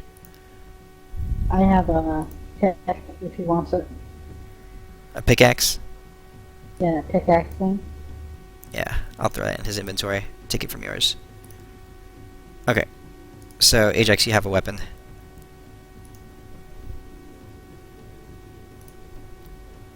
And I'll give you a club as well. Okay. So you hit him. Did you do damage? You did? Yeah, I rolled damage. Wounded. Oh, you're targeting yourself. Okay. Oh, which bandit Stop is it? shooting himself in the foot. This the top guy, What's Bandit 1. Bandit 1? Okay. Alright. So yeah, you can see, even this far away, he kind of crumples over. And just collapses in the road. You guys are a little bit closer now. You're about 60 feet away. The one bandit, the one on the left, crumpled over. The one next is in shock. Beginning of the round. Bandit 1, he's the one who got hit. He kind of stands up after recovering himself. You can tell he's wounded. He aims his crossbow at you. It's a light crossbow, Ashok. Okay.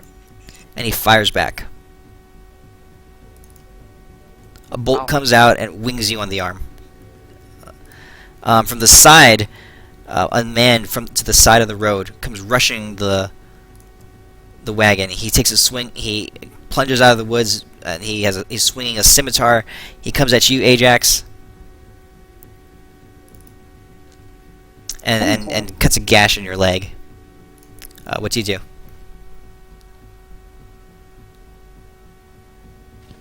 I'll counter with both weapons here. Okay. With your first swing, you smack him in the head with a club. Okay, it cuts you see a crimson trace of blood fly out as you make solid contact. With a pickaxe in your left hand, you take a swing.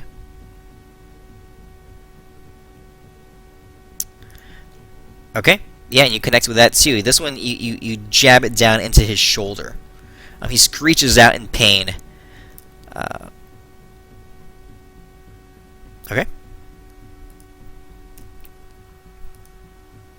Ashok, now it's your turn proper.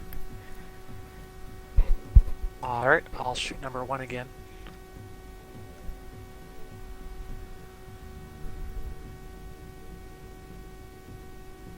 Okay, so wait, you still have yourself targeted. Let me untarget you. Oh, Yeah, it's fine, and That's we'll fine. call that a hit. So just go ahead and roll damage. Jeez, the second bolt flies out. You plug him right in the face. His head snaps back. There's a burst of blood from behind his head, and he just flops over backwards onto the floor. From the right side of the caravan, another bandit comes rushing out of the woods, and he dives at you, Euphemia, swinging a scimitar. And he connects lightly with your shoulder, drawing some blood. Your turn. I need some perspective. I'm standing on the cart still, right? Yes. On Yes. the wood. And Are he's... there any of them standing next to each other, or they're Nope, just... there's just one guy right in spread front out? of you. To your right, there's one guy. He just took a swing at you and managed to glance your arm. And there's no one near him? No. Right now, there's Ah. there's a bandit on Okay. the left, on the right, and to the front of the wagon. There's three The of one them. that just hit me, which one was it? Bandit 4. Okay, I'm taking my long sword and I'm gonna take a slash at him if I can find my stuff. Wait, oh shit. Did you mess with my character sheet? I gave you a longsword. It's in your actions tab at the very top. Yeah, but I had a... Oh, you took out that other thing. The pickaxe, yeah, you I gave it had to a- Ajax. Yeah, I changed the attack of that to a longsword versatile. You know, the 1d8, 10. Okay, I so you want this to be a moved 10. Okay, so just roll a d10 for this. Oh, there's a hit. Or a miss, never mind. And I'm gonna give Bardic Inspiration to Deimos.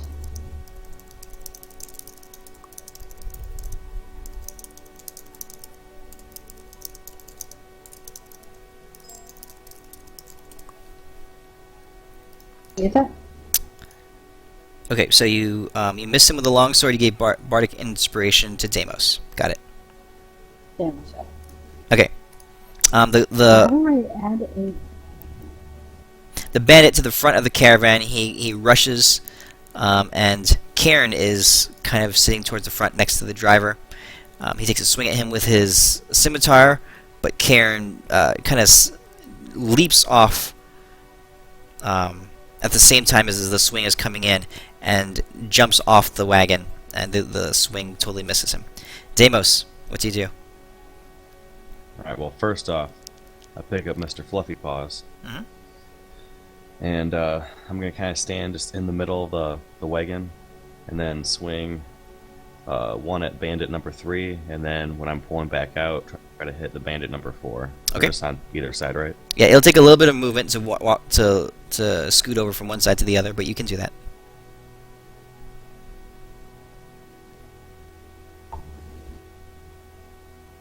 Okay. And I'll add the... That hit yet?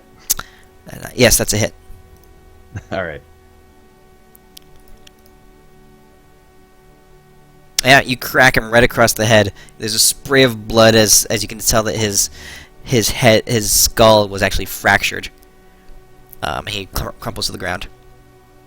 And then for the next guy, it was number 4. 2 or 4. Okay.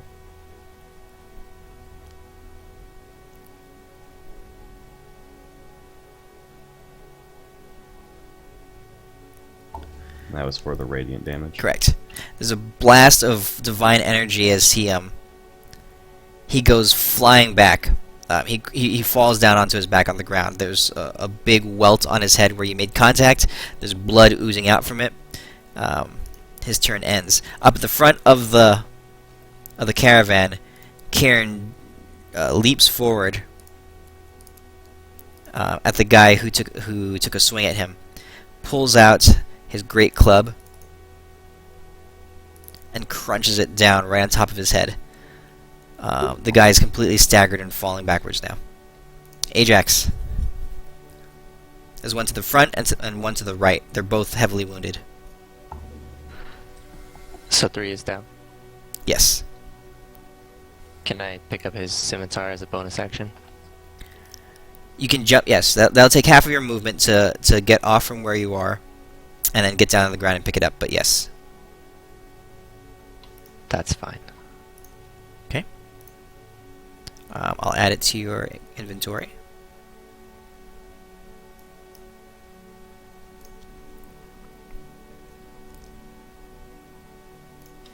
And then with the scimitar and the club in hand, I'll make my way. Can I make it to Bandit 4? That's on the opposite side of the cart. You wouldn't be able to make it. You're far enough. You're close enough to the front of the That's cart that you fine. can make it to Bandit 2.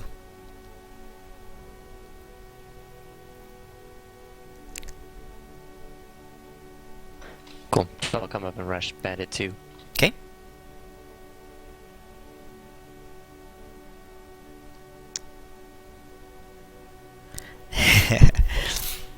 He's actually kind of stumbling backwards from where Caern hit him, but right as you get to him, you can see that he glances you out of his eye, and he tumbles, he dives and rolls past your feet, and you swing with both of your weapons, but miss him.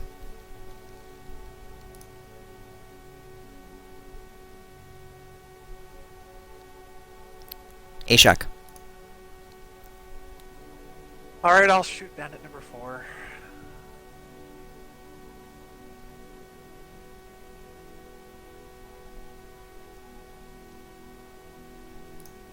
Okay. He's the guy who's near Euphemia. Yeah, you blast him again. Another. You're really good with this this crossbow, actually. Smack dab in the middle of the head. His head flies back, and another headshot as he falls over backwards. There's a big spray of blood flying from his face. Euphemia. So where's this other bandit? He's at the front of the caravan, of the wagon. All the horses between me and him and stuff like that. No, it's off to the side of the horses. You can see him from where you are. He just rolled. He just came out of a roll from how he got away from Ajax. Can I make a running jump and slash down at him? Yes, you can. So you take a few steps, you dive off of the top of the wagon, right at him. Go ahead and roll your attack.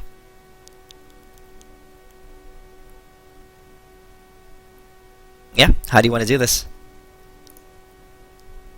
I'm just gonna come down and straight on his head and chop his head in half.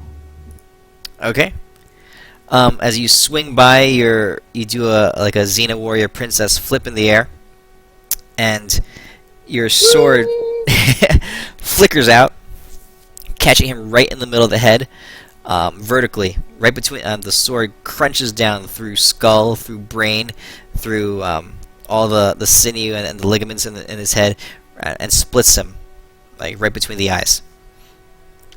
There's a spray of blood, Armor. and he falls over. Okay, you guys managed to take out this group of bandits. There's 4 of them. They are each wearing leather armor, and they each have a scimitar and a light crossbow. Ajax picks up one of the scimitars. You got Can I armor, wear guys. Can I wear the Yay. leather armor? Yeah, you guys want to take a few minutes to strip the men? I mean, I'm going to take a Yeah. set of leather armor too. okay, they're covered in blood. Well, I mean, Prestidigitation. I clean all my armor. I strip it off one of the guys, and then I prestidigitation it to clean all the smell and the blood and shit off of it. Okay. What are you saying, So I got Deimos? a perfect set. I was gonna say, is there like any streams or anything coming up? I'm gonna ask the driver that.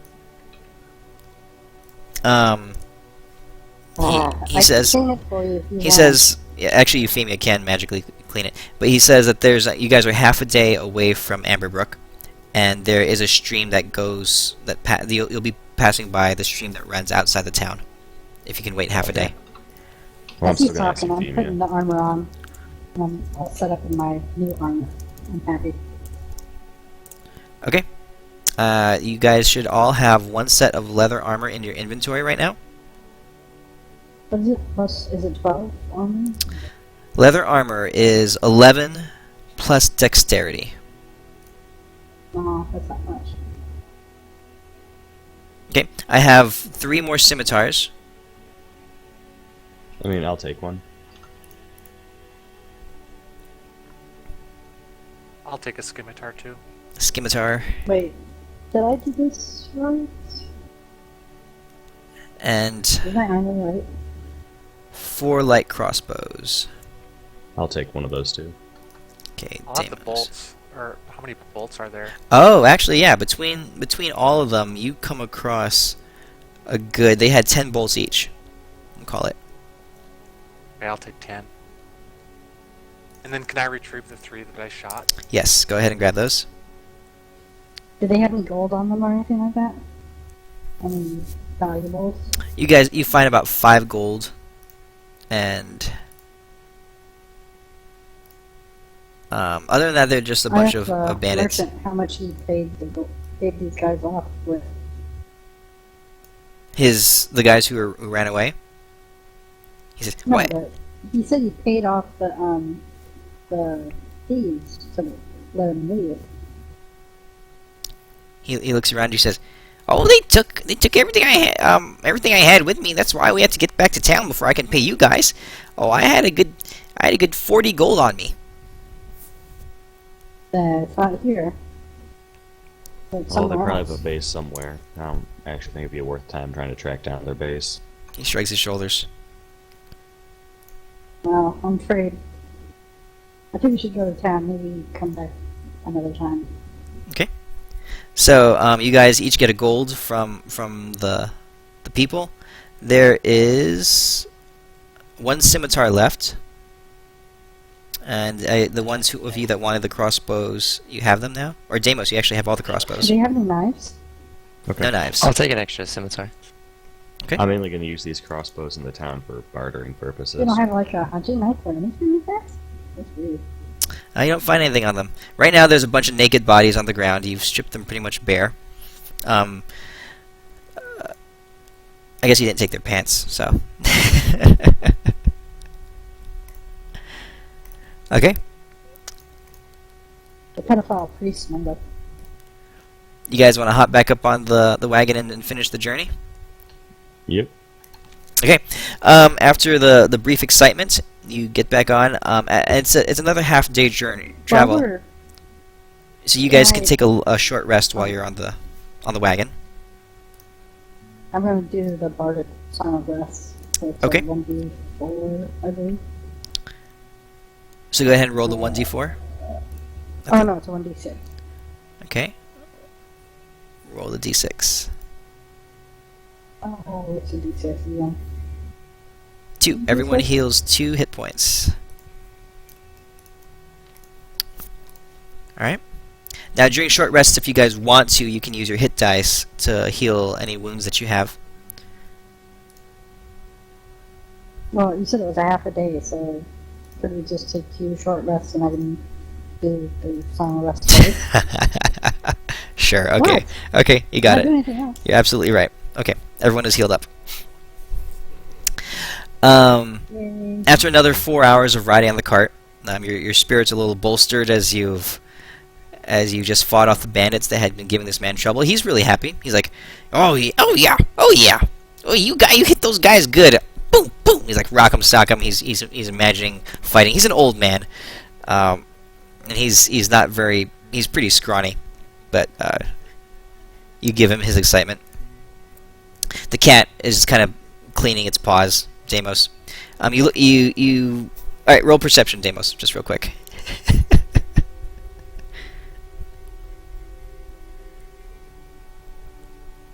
Deimos, roll perception. Oh yeah. You holding this cat, you realize instantly this is a girl cat, not a boy cat. All right. Messy, information fluffy I have. paws. You guys come down, and the elevation changes. You're lower than you were before. You've dropped, I don't know, a couple hundred feet in elevation. As you're coming down, you see ahead of you a sprawling town.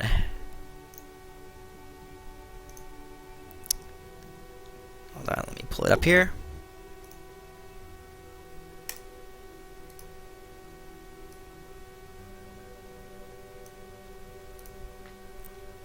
As you come across, and the old man starts giving you a narrative, narrating to you as you're pulling up. Welcome to the town of Amberbrook. You guys are coming from the south, so along this road here. You see, you pass by a couple of houses and small settlements on each side. There's people moving around, all ages and stuff. Through a bank of trees, you cross a bridge over this small stream. Or I guess, yeah, it's a large stream, into the middle of the town. The old man says, "Welcome to the town of Amberbrook. Oh, this is the central marketplace and hub of commerce in all the southwest of Hasselin. We've got all sorts of stores. You want jewelry? We've got jewelry. You want horrors? We've got horrors. Yes, we do." He says, "We've got a good smithy in town. We've got all sorts of fashionable items and stores." And he leans over to Deimos. "And don't forget the temple. Don't forget that temple. We've got a huge farmer's market. All kinds of groceries and foods, anything that you could imagine." I asked him about that girl that I got the name of the girl of the healer guy. Who? What girl? There's lots of girls. Is that the way you roll? I like girls. What? I imagine these guys like girls. But you, young lady, if you like girls, well, I'd like to be there for that. I'm gonna smack him on the end with my sword. Oh! He kind of topples over. He kind of gets back up. You can see he's got a smile on his face. That you gave, that guy that gave me. Do you guys remember? Laxmina. Laxmina was her name. No. Okay, I asked him about Lex, her yeah. location. Never heard of her. Sorry, there's a lot of people here. Last count, there's over 1,500 people in Amberbrook. Like I said, big town. Big town. Well, let's get to wherever we're going so we can get paid and then we can go search the town. Okay. You guys are looking at the map. He drives you up through town along this road here.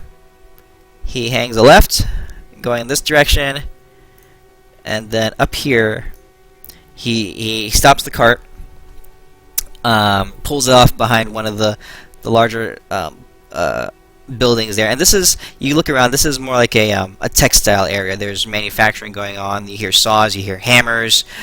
This is where they make stuff in town. He says, "This is our stop right here."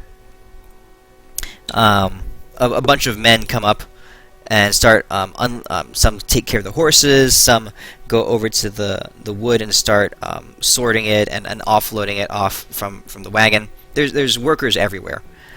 You can smell the smoke of industry in the air as there's furnaces from a forge down the road, and you hear the clang of blacksmith hammers. You can smell the dyes and the chemicals from leather workers. You can hear the sound of saws and hammers as wood is being processed. I'm gonna go to the old man and I'm gonna say, so 25 gold, either way. I don't have any money. You saw that. Here, this way, this way. He heads you off to the right, to this small building here. Right there. He says, "This is our offices. Go walk on in there and talk to Mr. Brooks. Or, if you don't get to talk to him, you talk to his secretary. They'll take care of you." You're coming with me, come on.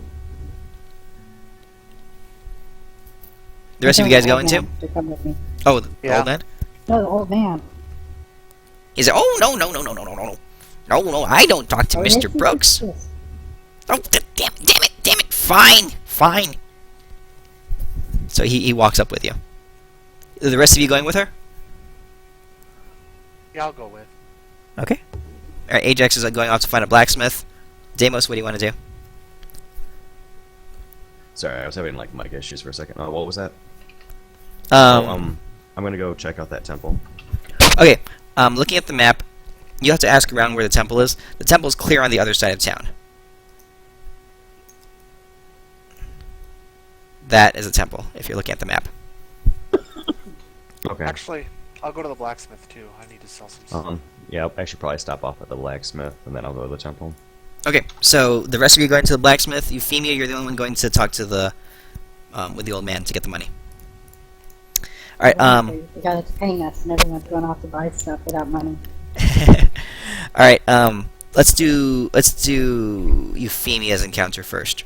So you walk up a staircase into a building that the second floor of a building. You walk in, and this is a finely decorated office.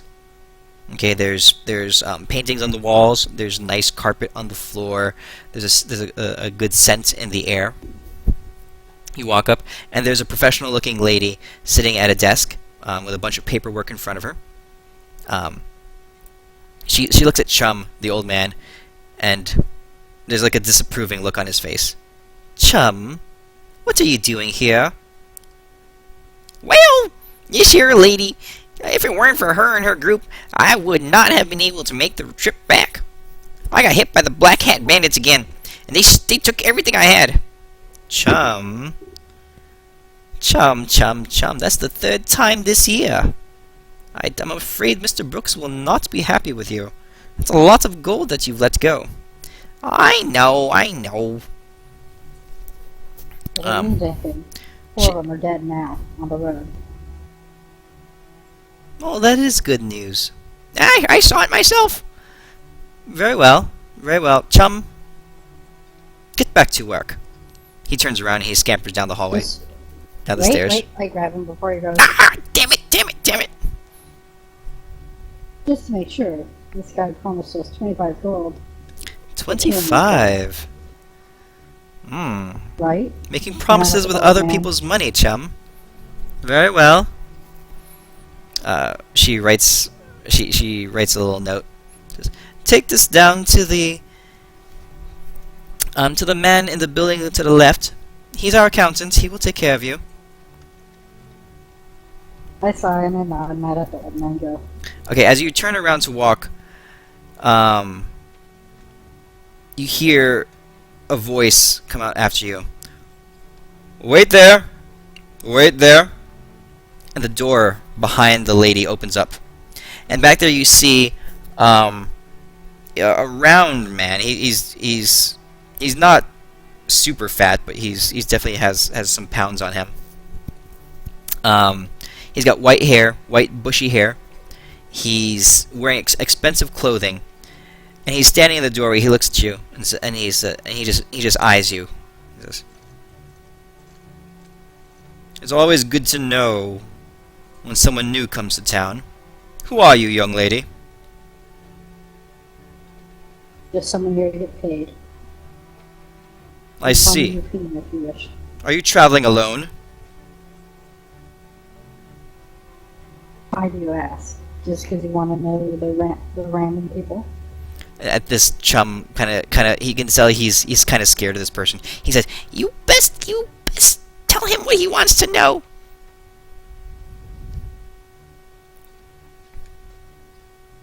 I have no idea right now. The man in the doorway looks at you and says, "You've got spunk. Spunk gets people in trouble in this town. Watch yourself, young lady." And he turns around and goes back inside the doorway. And the door closes. I roll my eyes. Humans. Okay. And Walk Chum, down the stairs on and the way go down, to Chum says, "Oh, place you shouldn't have done myself. that. You shouldn't have done that. You shouldn't have done that. Oh, if you want to get on the bad side of Mr. Brooks, oh, you shouldn't have done that." We're over 400 years old. I'm not an awful lot of bad sides. Yeah. You don't understand. Mr. Brooks, he's the wealthiest man in town. He owns everything. He owns everybody. You don't All understand. he pays. And he kind of points you in the direction of the accountant's office. And he says, I'll see you later, young lady. I don't want any more of this trouble." And he walks away. Okay. Yeah, I head into the accountant's office. Yep. This You hand him the paper. It's not a big deal. He forks over 25 gold.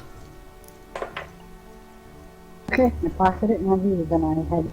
Okay, you can go ahead and add that to your inventory. As she's doing that, the other three of you walk down the road. You can hear the blacksmith hammers clanging, and it's this building on the map. Right there is where a lot of the sounds are coming from. You walk in. There's a lot of steam. There's heat as the temperature in the building. It's kind of an open face building. There's one of the walls is missing. It's like so basically 3 walls and a roof. There's a forge going. There's 3 or 4 men in different corners of the room hammering on things. You hear some sharpening, some scraping as they're processing some steel. The main guy in the middle of the room, he's a large human, black hair, thick beard and mustache, sweating. He's got soot and grime all over him. He's got a leather apron on. Other than that, he's really bare chested, and he just got leather pants on and his leather apron, and he's hammering, clank, clank, clank, working on a piece of metal on an anvil. He looks up at you, says, "Well, who's this?"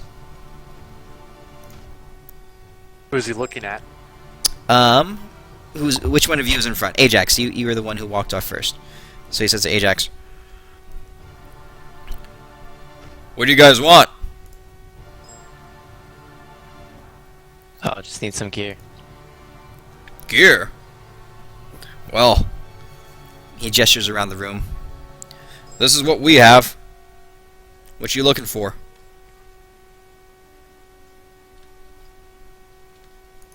Some heavy armor if you have it, and a shield.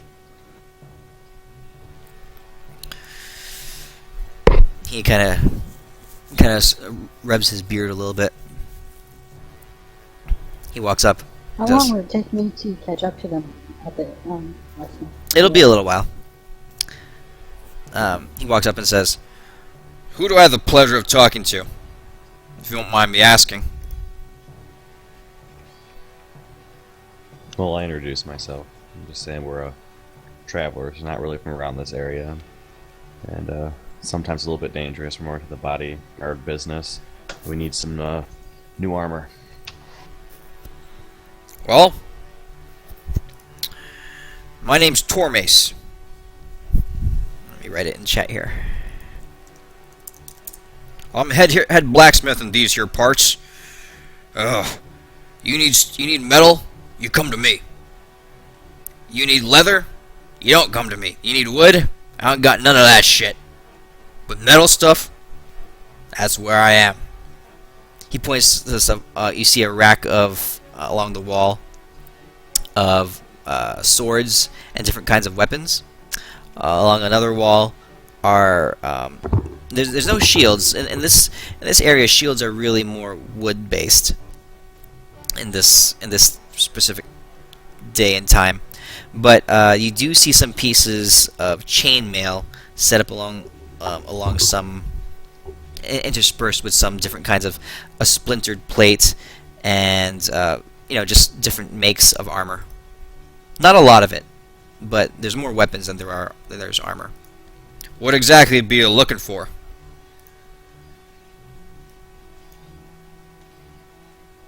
Personally, myself, I'm looking for a full plate, or I guess a half plate. Is that what we call it in this game? Half plate? Set of armor. He looks you up and down and says, half plate. So half plate's medium armor. Is that what you're going for? Oh, no, I'm just trying to get the heaviest armor this guy can make. I'm just trying to think of something that we can maybe afford. Okay, so go ahead and pull up the armor tab in the player's handbook. You go there under equipment and click armor. Okay, I see. Okay, so we're looking at things made out of metal, right? So he wouldn't have any of the leather stuff, and some of these items he may not have. Some of them, the more expensive ones specifically, are they take a lot of time and a lot of labor. So we'll have to do some dice rolls to see if he has those things. But kind of look at this chart, and is there anything here that you're looking for? Try chainmail, that's the most basic. Or, well, ringmail. Probably the most affordable. You said he had splint mail, right? He's at scale. Scale mail is... He does not have scale mail. That's You more said of... splint. Splint mail. Splint is heavy armor. Yeah. And it's $200 I can wear heavy armor. for Yeah, gold. no, I'm just looking. He does have some of that, yes. He does have some splint. Ringmail is only 30 gold. You can afford that. I'm gonna ask him if he has any chainmail. He reaches down behind, open into a cabinet and pulls out a large piece of chainmail, like a chainmail shirt. And he hands it, and he lays it heavily down on the table. Boom. Isn't chain shirt medium armor? Yes. I'm asking if he has anything bigger, like a full one, like a full chainmail heavy armor. He turns around to a cabinet along the wall. He says, "There'll be some in there." All right, I'm gonna go over there and look. Okay. You open up and there's one piece of chainmail. It looks a little tarnished. It's not new. He says, "I got that off a knight come through town, about 6 months back. He needed the money, he told me, so I took it off him." I was like, oh man, how much you get it for? He says, "Less than I'm gonna sell it for." Oh, I understand that. How much you looking to get for it? He says, "That's good steel. It may look a little tarnished, but it'll do its job. I'll give it to you for 60 gold.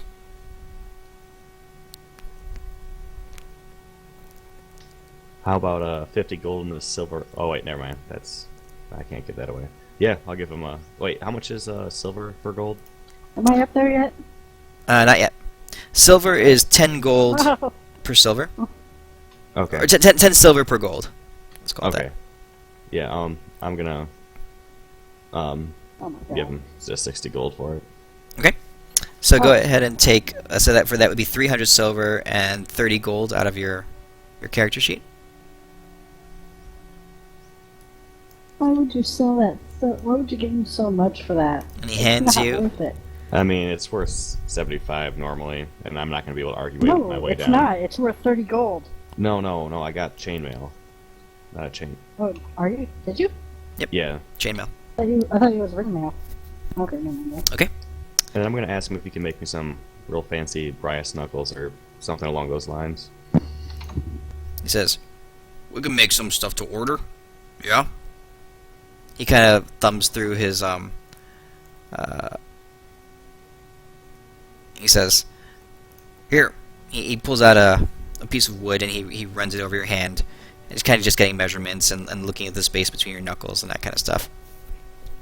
He says, "Tell you what, give us some time. I'm a little backlogged right now.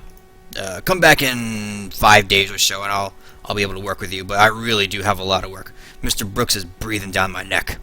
Unless you got more stuff to buy, I gotta get back to the forge." I don't have Pratt. He turns to the rest of you guys. Any of you guys want anything? Yeah, I was gonna give him my hammers if he wants them. Okay. He looks at you and says, "Mining hammers? Well, geez, what am I gonna do with that? You looking to sell these?" You can just have them. Oh, thanks. I guess I can melt them down and do something decent with them. Yep. Anyone And else? also, get rid of my club too. I don't want that shit. You bring the wood somewhere else. Piece of wood. Damn it. Does he have? Where can I go to get who sells bows in this town? Talk to the woodworkers. He points to it. About 5 houses down. Okay. Has all the gold been No. divvied up among us from our Yes. demon? Okay. Yes. You guys all have the same amounts of gold. Okay. Ajax? I asked Tormes if he has any chail that would fit someone my size. Any armor? Any chainmail, yeah. Chainmail? He looks at you. You're built differently. You're thinner than Like 6'5". yeah, but thinner than Deimos. He looks you up and down. Chainmail, huh? He goes back into the back room and comes out with a big heavy piece of clump of chainmail. He lays it out. He says, "This will take some adjustment, but I believe it could be made to fit you." It's a full set. Yes. He kind of says, he looks it over. He says, "A little bit of labor going into adjusting to your height. I'll 75 gold for this set here."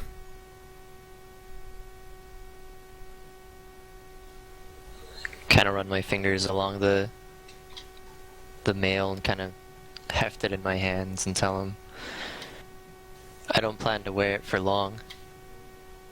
Says, "Well, you bring it back here in the same condition you got it. I'll give you your gold back."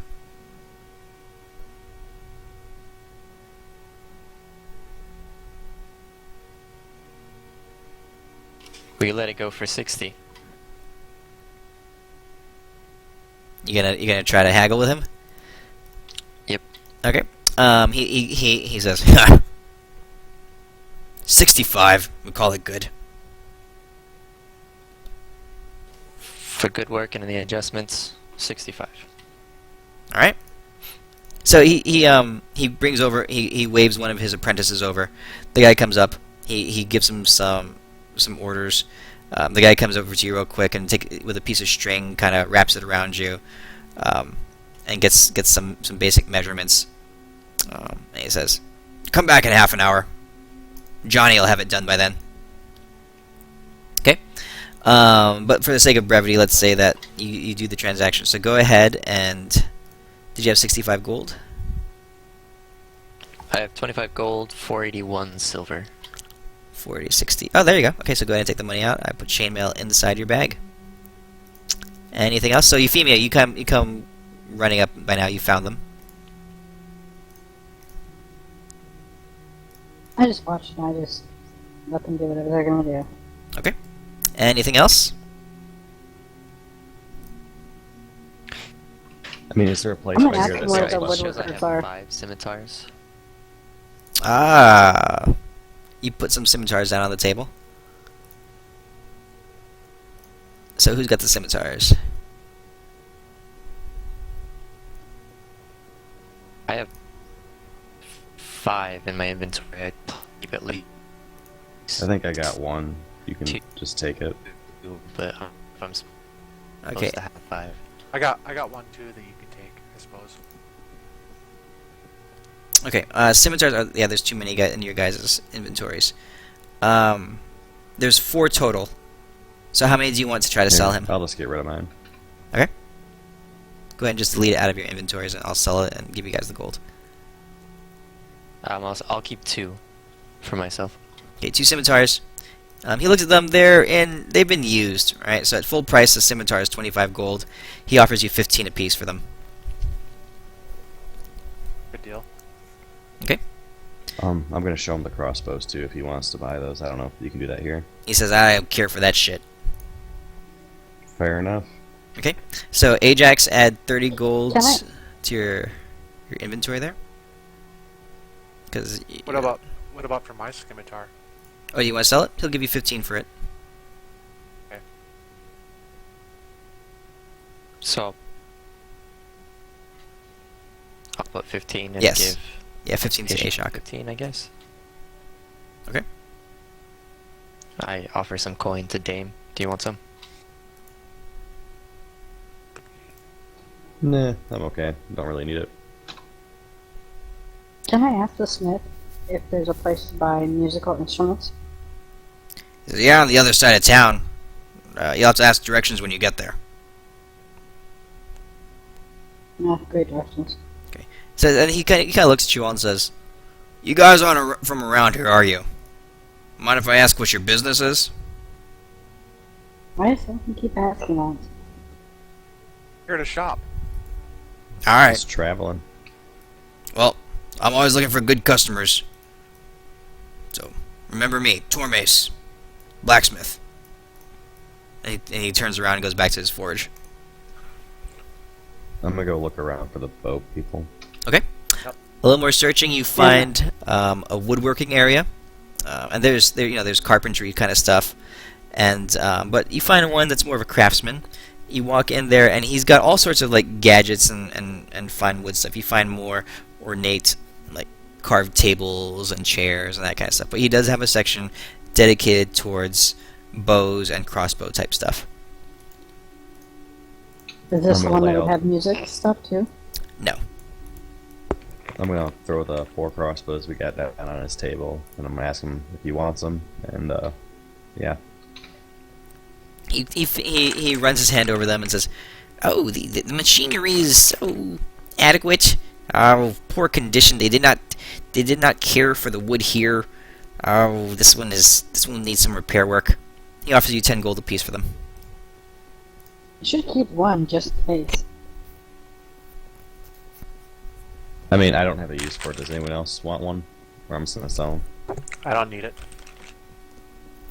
Alright. Whoever had it the last time, we kind of made sure we won the battle. He's got the heavy crossbow already.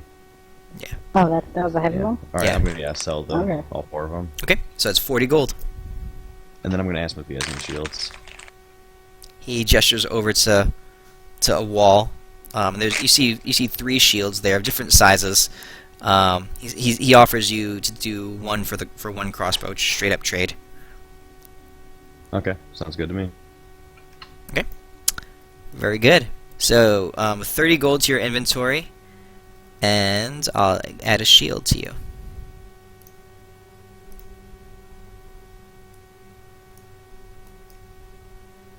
I want to know, what does he have for longbows?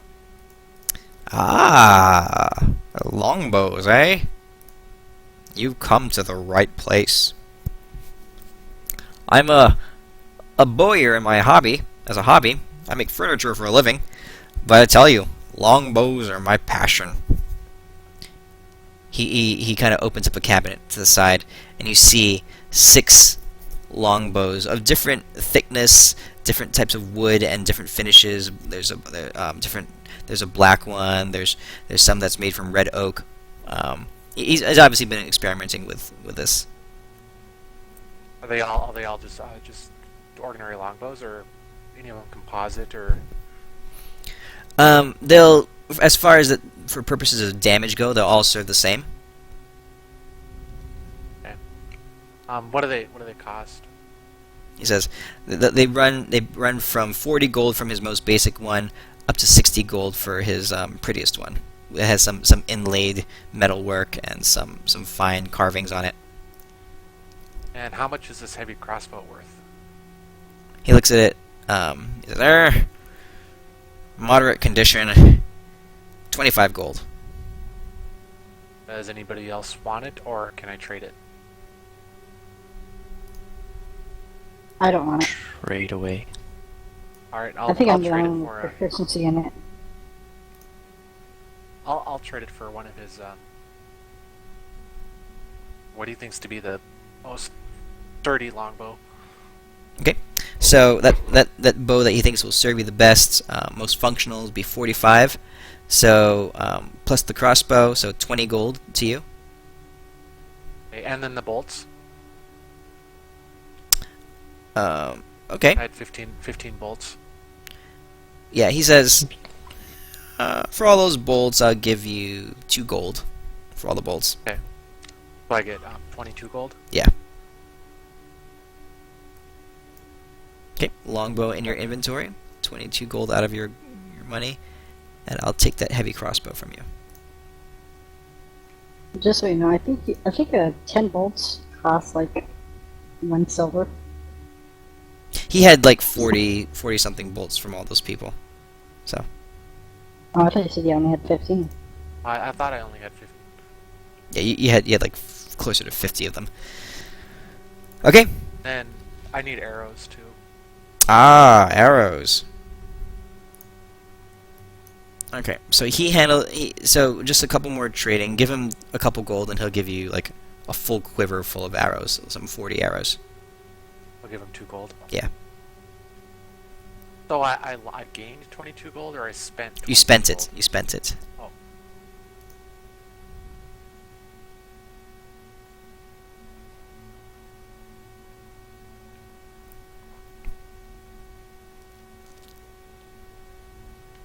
All right. I think I'm at 21 gold. Yeah, that sounds about right. Okay. What do you guys want to do next? I need to go to 2 places. Okay. I'm still Yeah, looking that- for like a musician shop or someplace that sells like unique goods. Okay. And I want to go to a clothing shop.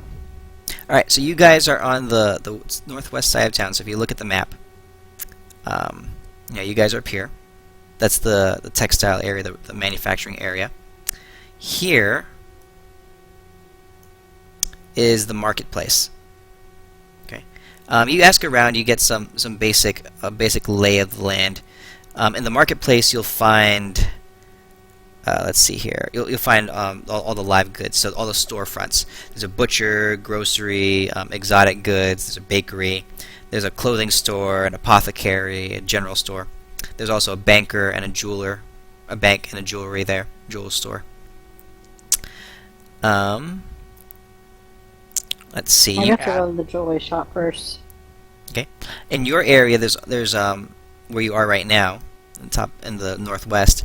There's a woodworker, a blacksmith, and a leather worker. The temple is down there. The inn and the taverns are right here. The governing body, and the offices are in this area. Okay. Where do you guys want to head? Well, I'm I'm gonna gonna go go check to out the that jewelry temple. shop first. Okay. So you guys want to split up? Deimos, you want to start heading to the temple, and Euphemia, you want to go to the shops? Sure. Yeah. I guess I got 3 shops to go to now. I'll give Euphemia my leather armor. Tell her don't to want do it. with it what she will, I'm and not then going I'll anywhere. follow. I don't want it. You're gonna go with her, Ajax? I was gonna go with Chef Damon. Okay. I'll go Deimos. with them, but Can you equip my leather? Okay, so it's You have to change your armor modifier. I got it. Okay. Well, it only gave me okay +2. Okay. The program doesn't do it. You have to actually modify it yourself. Yeah.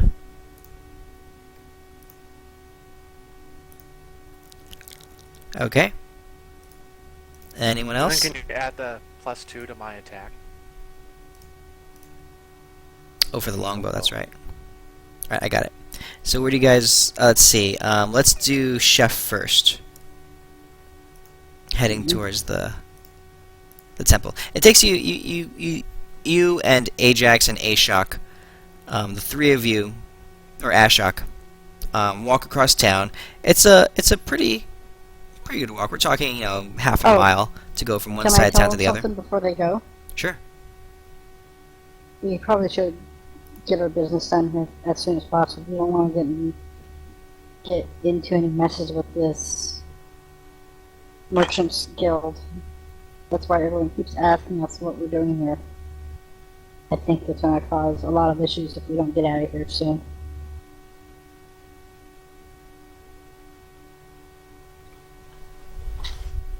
Makes sense. Hello? Okay. You guys head across town. This is a nice town. It's the people are pretty well friendly. There's a lot of people.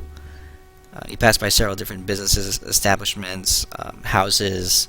You're just walking down the road, and you wind your way down. You've seen most of the town now, having gone clear across town. It takes you, better part of half an hour to make the trip down to the temple down in the southeast. As you walk up the walkway, you can see a small stone wall, a low stone wall surrounding this temple, and it's glorious. It's made out of white stone. It's a full 30 feet tall. It's ornate. There's carvings and various statues and icons carved into the stonework. There's a nice set of steps leading up to the entranceway, where there's two solid white pillars on one on each side of the main doorway. It's a large door, 20 feet tall. 20 feet wide, probably, and 10 feet tall. But it's not really shut. It's wide open.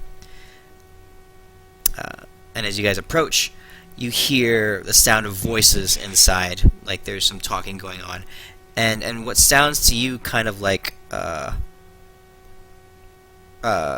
lot of people crying or wailing and mourning, like vocally mourning.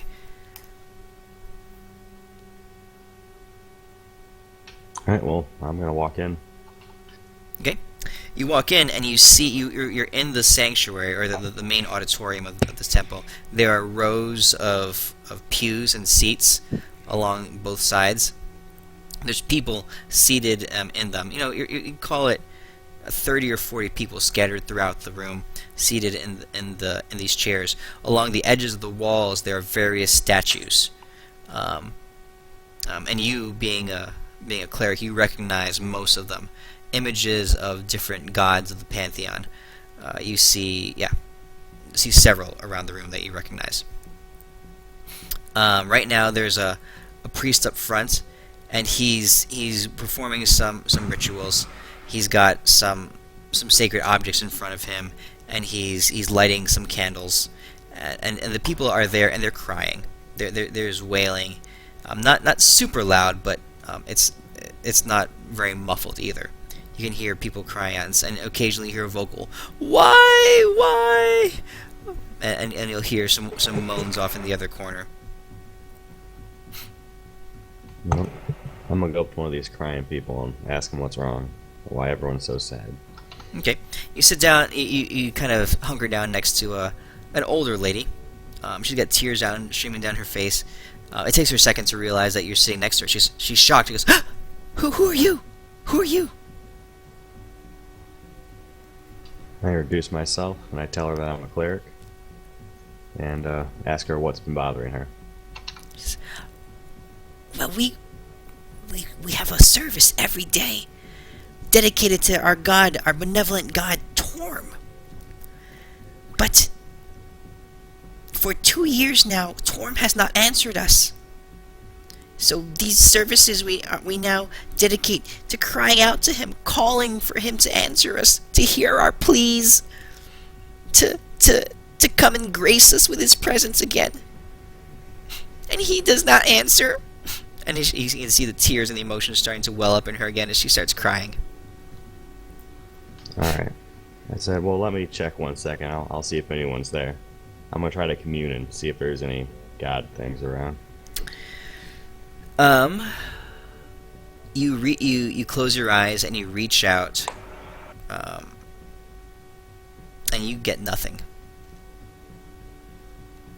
Your spirit returns void. Alright, I tell her, well, 2 years ago a bunch of gods died. It looks like yours was one of them. I'm sorry to tell you that. She's absolutely crushed. She starts she like collapses to her knees on the floor in front of her, and she starts saying, "Torm, forgive him for speaking blasphemy like that. Forgive him." I'm like, young lady, it's not blasphemy. It's stone cold truth. She's not listening to you. All right. So there's like just no godly stuff anywhere around in this area. You're talking about like a feeling of divinity? Yeah. No, there's a notable absence of it, and you gather that that's why everyone is crying, or the people are in tears. The priest up at the front, the older man up at the front, after a few minutes he stops what he's doing, and he kind of speaks out in an authoritative voice. "And now we will proceed with the next part of our service. Please pay attention. Give ear." And he gestures off to the side, and a young lady, probably you guess she's in her upper teens, 17 or 18 years old, comes out. She's dressed in plain white robes, kind of like how the priest is. Nothing ornate. They're very modest in their dress. She comes out, and everyone goes silent. She moves out slowly, gracefully, to the center of the stage area, standing in front of the altar. She raises from underneath one of her robes. She pulls out a silver flute, a long silver flute, and she begins to sing. And as she sings, she starts softly and melodically, and it's a very calming sound. Her voice is beautiful, absolutely beautiful. She's the language that she's singing in is not common language. You recognize snippets of it as there's words of celestial mixed into what she's saying. And she's singing this tune, and as it grows and as the melody develops, it rises and it falls and it begins to swell and becomes a little bit more active as she describes the adventures and the passions of the gods. You gather that she's singing a tune dedicated to Torm. It's one of his epic stories and the lore that surrounds his being, and that it's one of the things that his followers appreciate about him. It sings of his virtues, his courage, and his mercy, the two things. On the wall behind her, you see the emblem of Torm. It's two hands held side by side. One is wearing a gauntlet, and the other one is holding a bowl of water. That's Torm. He's the double blessed god. He espouses both courage and mercy. So she's singing about his attributes, and the people are moved along with it. And the melody is very powerful, very moving. But at the climax, as it's building up, she raises the flute to her lips, and where her voice was beautiful, the flute is transcendent. It's glorious. It's powerful. The melody flutters and colors. You can almost see the room shift as with the colors that she is painting with her flute. an unknown amount of time goes by. You guys are all captured by this beautiful performance. It could have been 5 minutes, it could have been an hour. When she finishes, the melody kind of dies back down, and it lands softly. And before you even know it, she's walking back off the stage.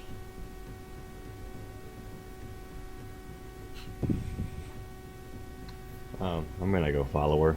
Okay. At this point, the people that mark the end of the service. They all kind of start getting up and they start going about, slowly milling out of the room.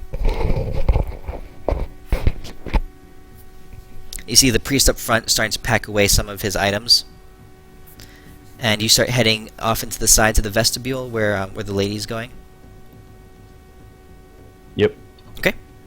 You walk into a room. It's a more simple room. It's smaller, but this is a large temple, and there's lots of rooms in this building. You can see her starting to she's cleaning her flute, and she's starting to store it away. I'm gonna ask her where she got that flute from. Is it just a regular flute, or? No, it's beautiful. It's very ornate. You can tell that it was custom built. If you knew these kinds of things. That is a thing I probably don't know. She smiles at you, a very pleasant smile, peacefully. She says, "Grace and mercy to you, kind sir. This flute was a present from my father. He gave it to me on my 16th birthday. It was quite expensive, I am told. I sometimes feel inadequate to play it, but it is mine, and I do my best." I'm gonna ask her if she's had any communication with her god, or any type of celestial being.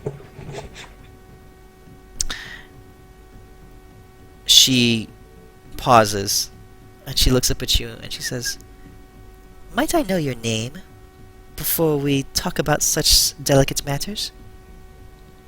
Oh yeah, I tell her, "Hi, my name is Deimos. I'm a cleric, and I was there when all the gods started getting killed, so I'm just trying to figure out what's going on." She gasps, and her hand goes to her mouth. She looks around the room. She stands up quickly, and she goes to the doorway. And Ashok and Ajax, I'm guessing you guys are in there with him? Oh, my mic keeps dying. My headset. Okay. Well, I'm guessing you guys are both in the room with him. Yeah. She leaves the room real quick, and she comes back with the old man, the priest. He comes into the room, and she shuts the doors behind him. And she comes in, so it's the five of you in the room together. She says to the priest, "Holiness, this man claims to be a cleric, and he spoke of the death of the gods. I believe you should converse with him." And she kind of bows and kind of takes a few steps back. The old man looks up at you, and he says, "Greetings, sir. Forgive me, for I know not your name. I am High Priest Filto Pendulos. I am in charge of this temple, dedicated to Torm. How may I be of service to you?" He bows. Well, I'm gonna ask him if he knows of any living gods still, because it's real pain in the ass trying to find some. He says, "To cut to the chase, sir,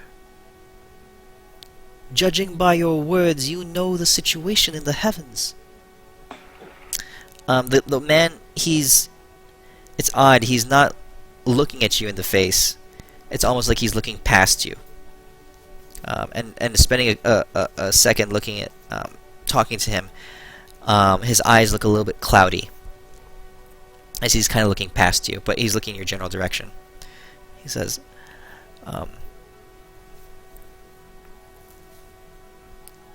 "You speak with knowledge of the gods. Perhaps you know of what I have seen. Perhaps you can explain these glimpses and these visions I have had. Glimpses of war, glimpses of violence, glimpses of gods and angels dying. Do you know of these things? Oh yeah, that was real crappy. Believe it or not, we also died there too. Now we got these fancy new bodies. He's flabbergasted. He says, "You have been past the veil of death, and you stand before me here? Glorious, glorious."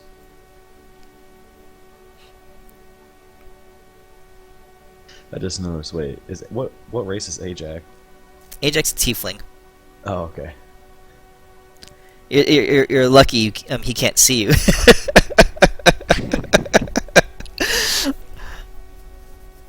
Alright, so yeah, again I was like, well, we just gotta cut to the chase. I'm just trying to find some living gods. Do you know of any? Can you commune with anybody? Living gods. I have sensed much anguish in the heavens, much death, but the veil between our plane and the celestials, it is thickened, it is dark. The snippets that we have heard are few and far between. But yes, there are gods that are there. It will take time if you wish to reconnect. It will take time. Much prayer, much meditation, fasting, study.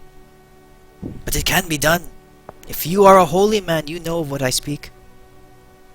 Yeah, I'm pretty much the holiest thing you've ever seen. Oh, that's not saying much, my dear friend, for I see nothing. Well, that sucks. He says to you, "Can I trust you?" I would hope so. We're both men of the heavens. He rolls an insight check.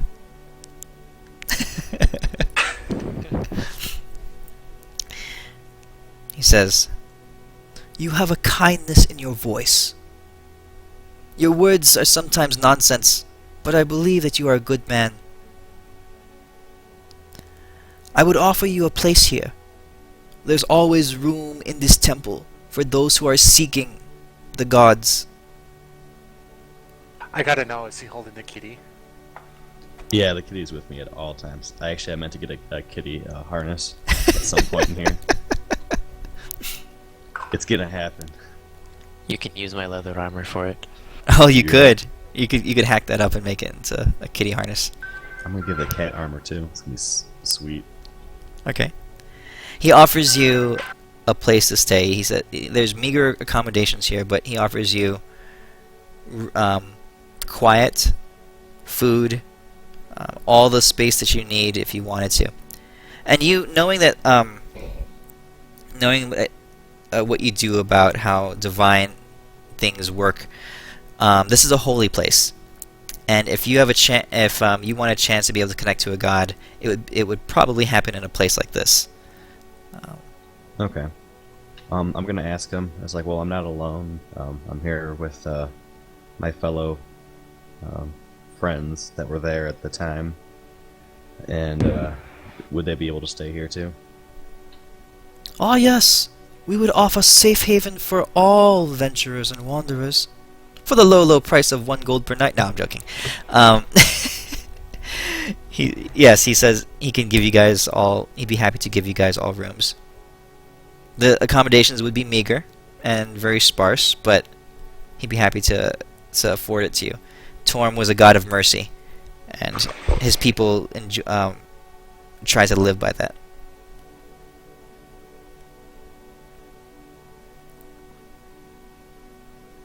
Alright, I guess it'll be pretty much what I'm doing. The only other things I'm probably gonna do in this town is just get a kitty harness. Okay. And food. Okay. Alright, back up to the main merchant area. Euphemia, you're browsing the shops and you're seeing lots of fun stuff. Now, you are getting odd looks. It's the middle of the day and you're a drow. People are kind of avoiding you as they walk by. You see some people crossing the street, some people eyeing you oddly. Okay. Okay. What would you like to do? I'm headed for that jewelry shop that you mentioned. Okay. It doesn't take you very long to find it. It's called, just in the front, it just says Hoffman's Jeweler. You step into the room. Okay. It's a small room, but there's various cabinets with fixtures, necklaces, bracelets, rings around the room, and the towards the left wall there's an old man. He's got a magnifying glass in one hand, and he's looking at some gems on a table. Do they sell? Just a question. Do they sell any jeweled instruments or anything like that? You're looking for musical Anything instruments? in silver? Yeah, like a silver layer or anything kind of like that in that term. It could be jewelry or it could be just high price. He asked him the question, and he says, "I'm sorry, lady. I have no instruments here. Just brooches and necklaces and bracelets and jewels of rough and jewels of polish." I nod. Okay, then I just take the 2 jewels I have in my pack and I put them on the counter. How much would you give me for these? Okay, so you've got a rose quartz and a bloodstone. Okay, so you put them on the table. So just go. You can go ahead into the party sheet. I'll throw them in there.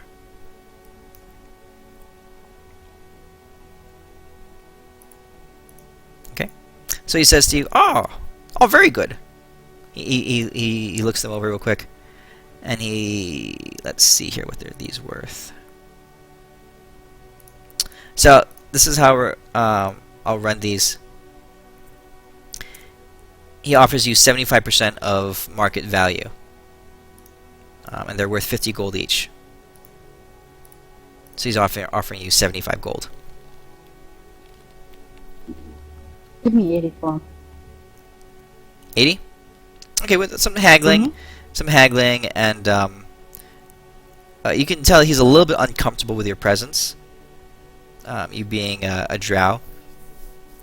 He agrees to it, and he gives you 80 gold for it. Okay. Do you want to split that up amongst the party, or do you want? Yeah, I'll just put it in your inventory, and you guys can work it out later. Well, they kept all their gold. Okay. I'm gonna head over to the clothing shop next.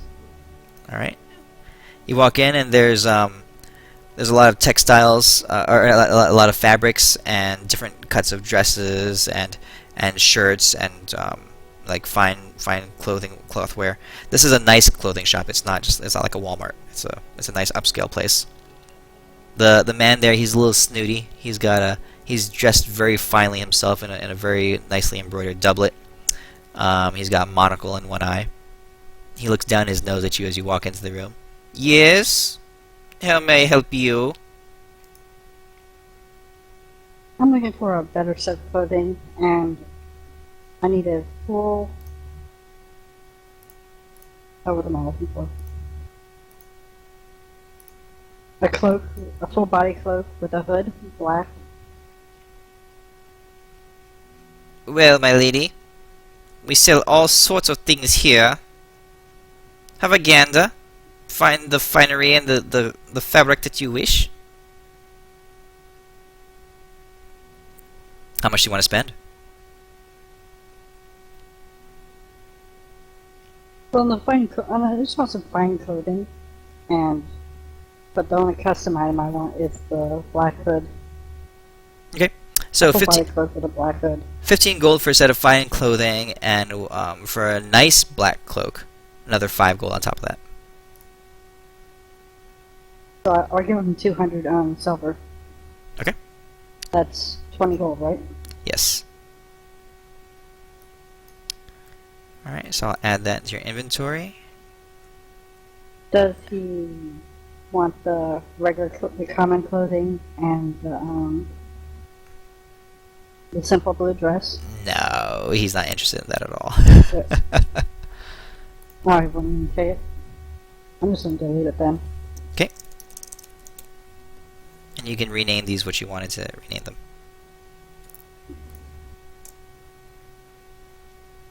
Alright, they're in your inventory. Okay. Then I'll go to the instrument shop or music store or whatever it's called. You look around, you ask around, and the people that you are able to get to talk to you, they're... I already have the black cloak on, right? With the hood Yes. over my head. Okay, It's a so lot harder to notice. that gives people a little bit more confidence as they do that.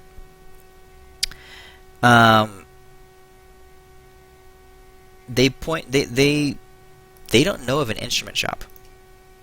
They say, there's a few question glances. People say, "What about this place?" "Oh no, they closed down." Yeah, you're not getting any word of an instrument shop. That's the common saying from everyone. Yeah, they one of them points you in a certain direction, but you come to a building that was converted. Now it's a bakery. Is there a general store I can go to? Yes. Okay, I'll go there.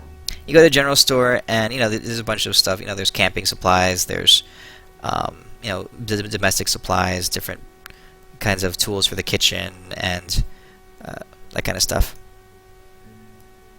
Can I ask him if he has any instruments? What kind of instruments are you looking for? Beer and a violin. He kind of pulls at his chin a little bit. He goes into the back room. He pulls out a lyre.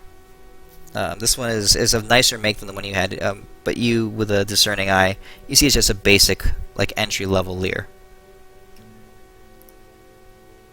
I asked him that's the best he has.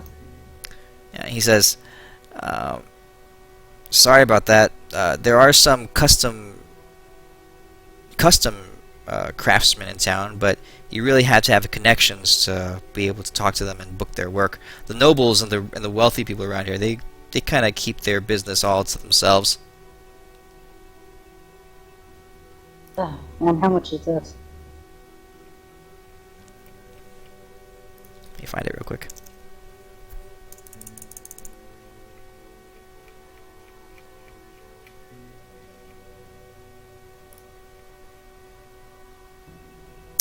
$30 for the lyre.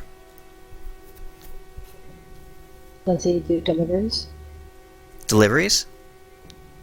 Yeah. He says, To other towns? From other towns or to other towns? He says, Two. "Oh, you want to bring it back to you want to send the other lyre back to the mill?" I was gonna buy two, if I can. Oh. He says, "Sure. For $30, he'll make arrangements." So yeah, he'll include it in the price of the lyre.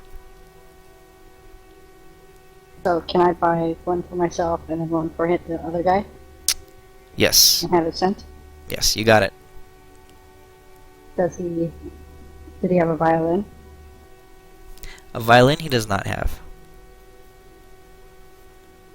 Okay, how about a hunting knife? Yep. He pulls out a nice kind of delicate, not super ornate, but it's a nice knife. How much is that? That'll be $2. Okay, so how much for everything? So 62 gold? Yes. So...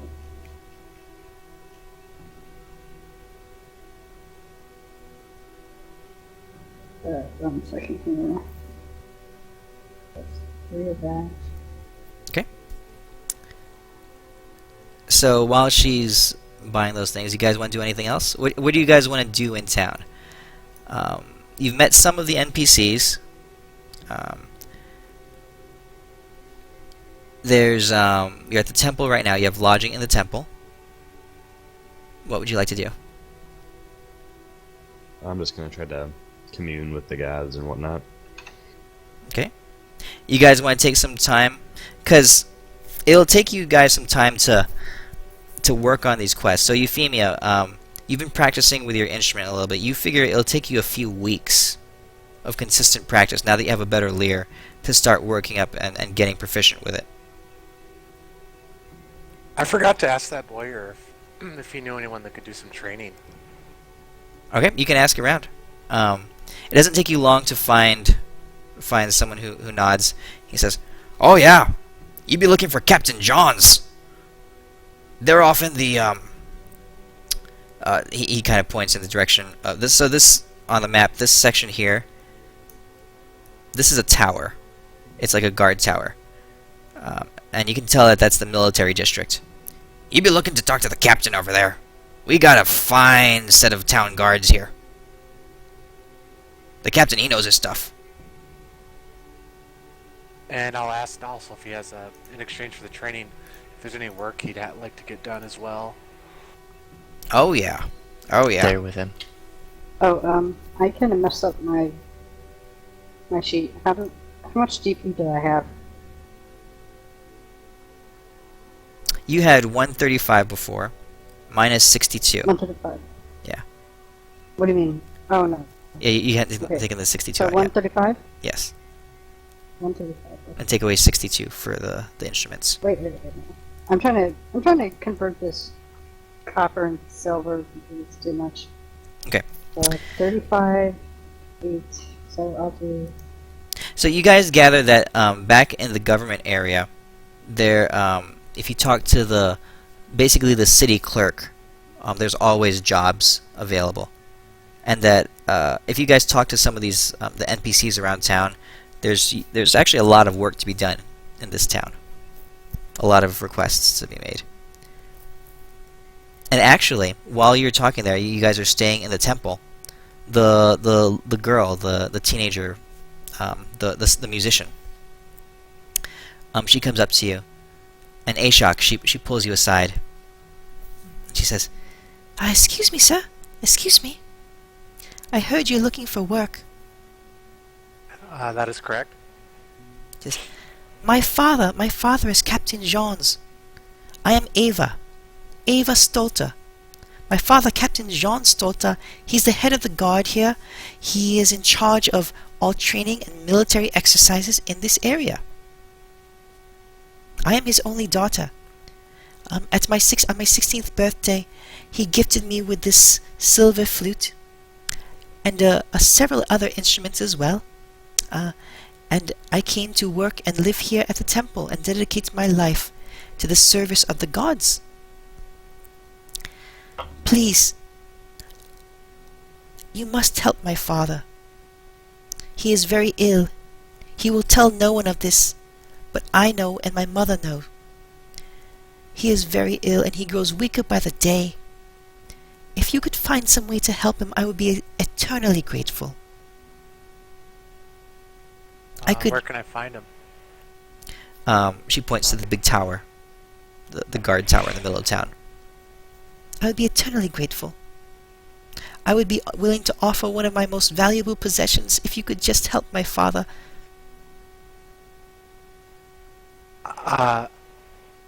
What do you suspect that I can do that others couldn't?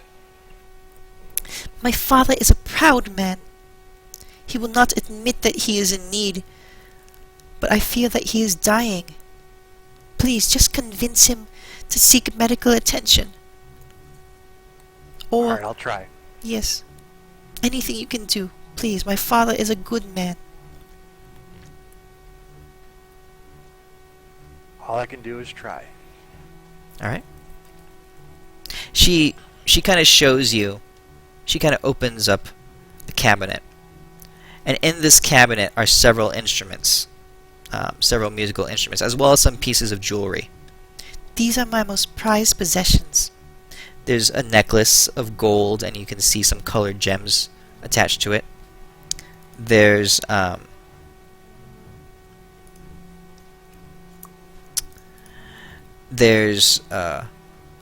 she's holding onto her flute. She won't let her flute go. But you see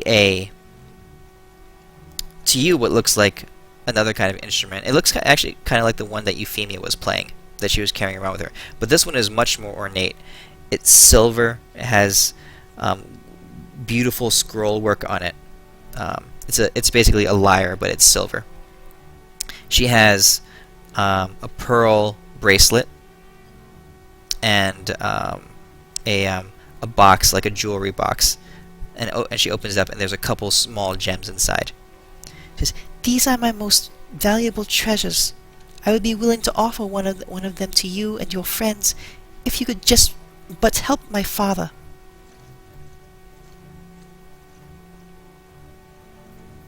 All right. Okay. She thanks you, and yeah, and she leaves. And what do you guys want to do? Well, I guess I'll go talk to the people in the tower. Okay. I'm going with him. All right. You guys cross over into another part of town where before you were in the holy district and the religious district.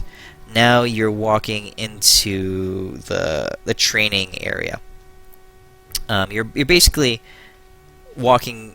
You walk into this fortified tower, and it's a pretty large area. You walk into the there's an opening. There's a wide, flat opening, and you can hear the clash of swords and men grunting and moving. And there's a larger, older man in the middle. He's got a grayish silver beard, but he's powerfully built, and he's wearing thick leather armor. And it's finely crafted, and it's actually, you can tell it's sturdy, and it'll turn away quite a few blades. He's barking orders, telling the men to pick up their feet, to move faster, to stop slacking off. He's calling out repetitions as men are doing laps around the courtyard. You can tell he's the one in charge here. Every once in a while, he leans over and he doubles over as he coughs violently. But he stands up, wipes his mouth, and he starts shouting at men again. Was there blood in his cough? From where you are, you couldn't tell.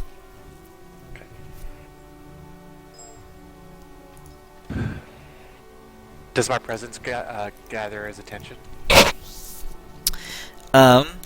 You're walking into the courtyard, and a couple of guards step in front of you. Say, "Hold on! Who goes there?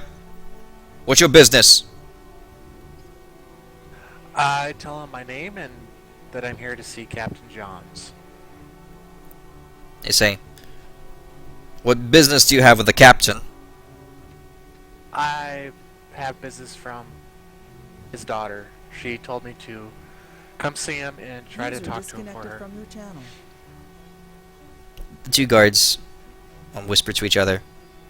They wave you in. They say, "Go ahead." Thank you. Asshole. The captain is Captain John Stolter. He hears the commotion at the front. And he turns around and he starts walking in your direction. He says, "Oh there! What's going on? How can I help you?" Good morning, sir. How are you feeling today? "I feel fine. Fine, little man. And what the hell can I do for you?" Well, are you familiar with a girl named Ava? "You know my daughter. Choose your words wisely."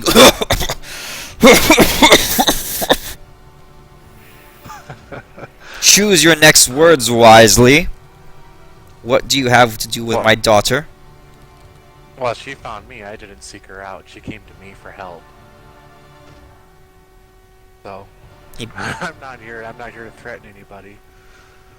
He pauses for a second. "Help in what way, might I ask you?" Well, I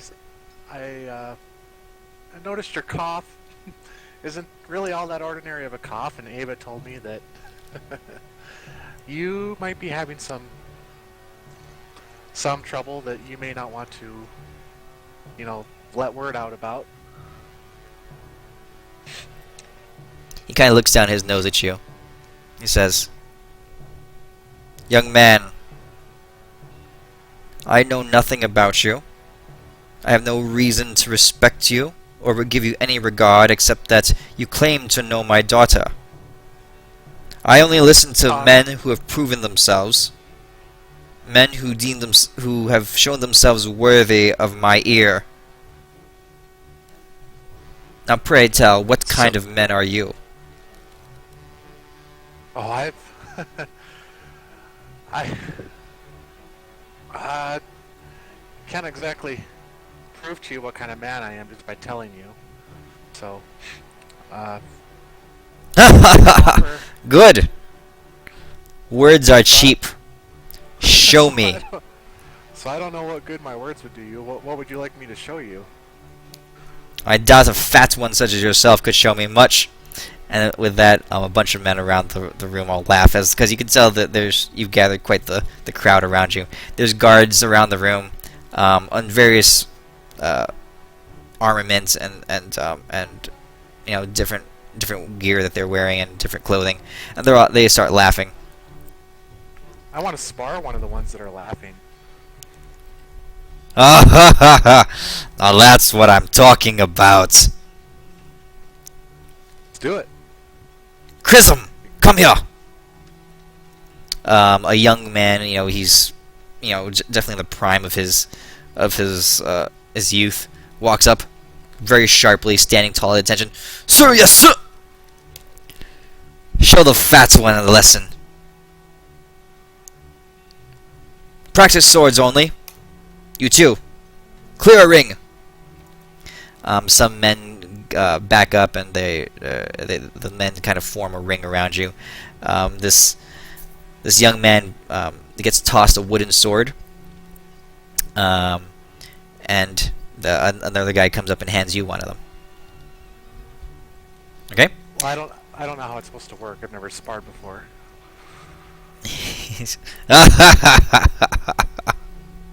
Hit the other man before he hits you. Alright. Alright. So we're going to do a series of strength of, let's see, you can either use your strength or your agility. Probably agility. Okay. And we're going to do a series of contested checks. First one to 3 victories wins. Okay. Alright. So, the two of you face off with your wooden swords. He's this man in front of you. He's flipping the sword in his hand and spinning it. He's kind of moving pretty. You can tell he's athletic and he knows how to handle himself in a fight. The two of you regard each other real quick, and you guys both lunge at each other. Roll a d20. Roll an acrobatics check, or whichever one you wanted to roll. Acrobatics. Well, I get to choose an acrobatics or something else. Yeah, either acrobatics or athletics. Okay. Jam just rolled high. Okay. You take a swing wide, but he ducks underneath your swipe, and he comes up underneath you and catches you right in the armpit with this wooden sword. A sting of a sharp snap of pain rushes through your side, and you take a half a stumble. The men all around you laugh. Captain Jean's, he doubles over. You can't tell if he's laughing or he's coughing. You spin around and you eye the man again, and you assume your fighting position.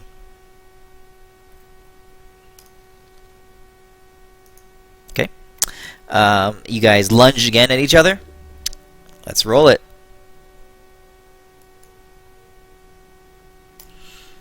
Okay, you feint left, and as he flinches to try to intercept you, you lean right and bring your wooden sword down across his left leg, right across the place where the hip, the leg joins the hip, and you crack a solid blow. He yelps in pain, and he stumbles forward. All right, you guys square up again.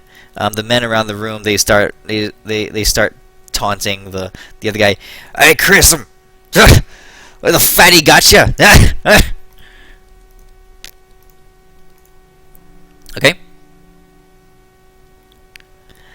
All right. You guys regard each other again.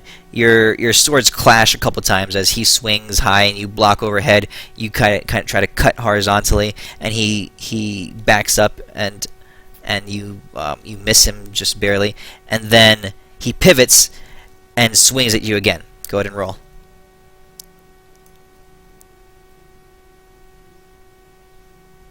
Okay. He spins on his right foot and back like with a backhand swing, comes across down in a downward angle. You're able to, using your sword, just bring it up just in time to deflect it. The motion of his spin carries his sword onward, and you catch an opening in his stance, and you bring the point of your sword up and you thrust it forward, and you catch him right in the gut. It's a blunted sword, but so it doesn't really pierce or anything or break the skin or anything, but it slams his gut, and you feel like you're hitting a solid wooden wall almost as he tightens his stomach. This guy is quite powerful, but after you pull your sword back, he's still doubled over a little bit. You can tell you not, and he's struggling to catch his breath. Then he stands back up and resumes his fighting position. You guys circle around a little bit. Go on. Oh, I thought it was 3 rolls. Then it's over, or? Oh no, first one to 3. Oh, okay. You have 2, he has 1. Yeah. Okay. You guys look at each other. The crowd is going a little bit more quiet as they recognize that this, what they thought was a more overweight and basically physically incapable person, is beating one of their best. Okay. He says, "Alright, I'll take you down next. This time I'm really gonna lay it on you." And he raises his sword up in the air and leaps forward with one hand pressed forward and the sword up above his head like a flying leap, and he brings it down with all his might down towards your head. Go ahead and roll.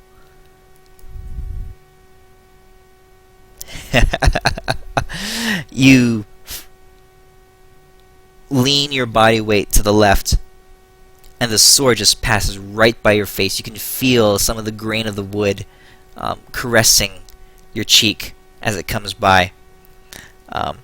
Taking your sword now, as he finishes the blow and misses you, you bring it upward in a rising uppercut, right up beneath his up his torso. The tip of your sword hits him first in the torso, and you bring it up, scraping up his chest until it clocks him right under the chin. You follow through with your blow. His head snaps back, and he falls onto his back. He almost flies backwards as the force of his attack was countered so efficiently. He flies onto his back, and he drops his sword, and he's just laying there on the ground. The crowd is shocked. They pause for a second. They all look around. And then there's a bunch of laughing. There's clapping. There's a little exchanging of money. As you can tell, the number of people have bet against you. So I turn to the crowd and I grab my belly and I do the truffle shuffle. Shake my belly at him. They all start laughing. The captain comes up to you. He slaps you on the back. There's a little bit of jiggle as your fat as the energy from the slap carries across the rest of your body. He says, "Now that was a good show." I'll tell you what. You spend a little bit of time here. You and your buddy, you're both welcome. Come. We'll get to know you. We'll do some talking. You show my men some of your tricks, maybe. Sounds good. Okay. Thank you, sir. You guys settle in for a while. You make some friends. And these are good folk. These guards, anyway, the ones that you've met so far. Captain Johns is a good man. He's a proud man, and he definitely is sick. It'll take you a little bit of time to get to know him better, but he's opened up his training yard to you. There's a lot of different kinds of training equipment, a lot of different kinds of practice weaponry, and you guys could definitely do some good work here. Is he taking us to a room where we can talk, or what's he doing? No, it'll take you more time to get into his good graces, but you gather that the more time you spend in this area, and the more of a rapport you build with him and his men, you may be able to eventually win his ear. Okay. Okay. All right. Deimos had connection problems. He said his internet provider is having problems. All right. Is there anything else the rest of you guys wanted to do? Well, I still need to buy my stuff. Okay. Yeah, you just go ahead and just add so you have a second lyre. Take 62 gold out of your inventory. Out of your money. Okay. I guess for downtime, I'll just Okay. practice. I'll be talking to these men and practicing with them. Okay. I suppose. So I sent one to the other guy in the other village. Okay. I guess I'll just upgrade the one that I have now is just better than Yes. the one I had back Yes. in the village. Yes. And I got a knife, right? Yes. You can go ahead and add that yourself. Ajax, what did you want to I'll do? that.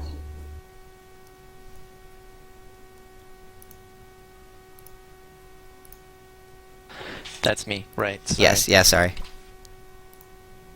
No, I just kind of split my time between being at the tower, sparring with the guardsmen, and then back reading at the library. Okay. Yeah. At the And, temple, you find philosophical books and some good literature. There's actually a small cache of books at the tower as well. These are more inclined towards fighting techniques, tactics in war, that kind of stuff.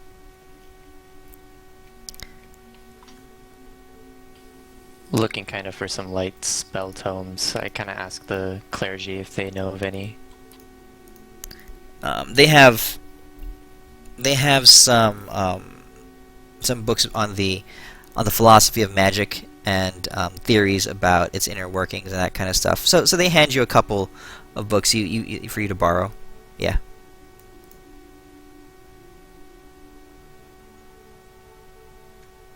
Okay. That's right.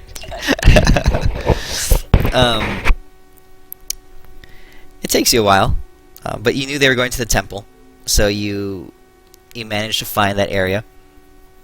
You connect with Deimos. He's still there, settling himself down into the room that he'd been given. Ashok and So Ajax. he's lagging out. Yeah, he's lagging out right now. He's trying to reconnect. He's just like walking into a door. Trying to Yeah, get his character is lagged out walking into a door. Okay. I steal all of his gold. So you guys have found good housing and some allies for now. You're in this large town. There's a lot of resources in this town. And I'll just tell you, there's a lot of stuff in this town. A lot of people that you haven't talked to yet. A lot of work that needs to be done. And there's definitely not everything as well in this town, and you'll find that out as time goes on. But this is a good place to hole up and work on your skills. So Euphemia, for you to practice with your lyre, and Ava, the girl there, you do end up talking to her a little bit, and you realize that she is a musician par excellence. She's a prodigy, even though she's young. She knows every instrument basically out there intimately, and she's quite proficient with all of them. Her grasp of musicality is it's quite a bit stronger than most of the people that you've met, and she's still a young girl. Does she know where I can get a violin? She kind of nods. Yeah, she says that there's it would have to be custom built, but it would take some time. But she knows a craftsman who could supply you with one. Does she know how much that would probably cost? And in the area of 50 gold. I guess I'll have to wait on that. Okay. All right. But you strike up a rapport with her. She's you guys can speak music to each other, and she enjoys that. And she might be able to help you with your practices.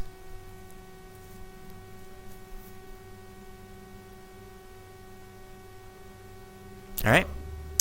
So that's a good place, I think, to hold off for the night. You guys have found yourselves in a good place in this town, and we can pick it up next week here.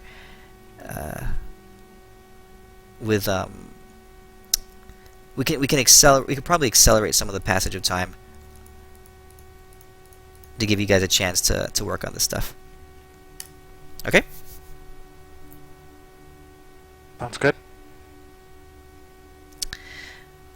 So with that, is there anything you guys want to do with your characters, or any directions you want to go in the upcoming weeks?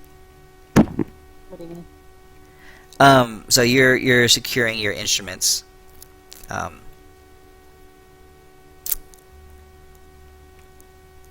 Do you yeah, just do you have any ideas of any directions you want to take your characters? The world is pretty open-ended right now. If you have ideas of what you'd like the adventures to look like, or places that you'd like to go and see, I'm pretty much open to it. That's up to you. I've got stuff, but I'm also open to anything that you guys want to do. I'm going to see what you're going to do. That's Okay. why I'm here. All right. Well, I guess before I set out to do anything big, we got to get back into shape. Yeah. Yeah. So yeah, training with the guard. Probably working with them to see if there's any odd jobs that come up. Okay. They do point you in the direction of the town clerk. They say if you want work, he's the one to go talk to.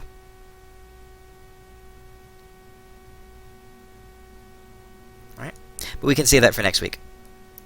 Yep. All right. Thank you, guys.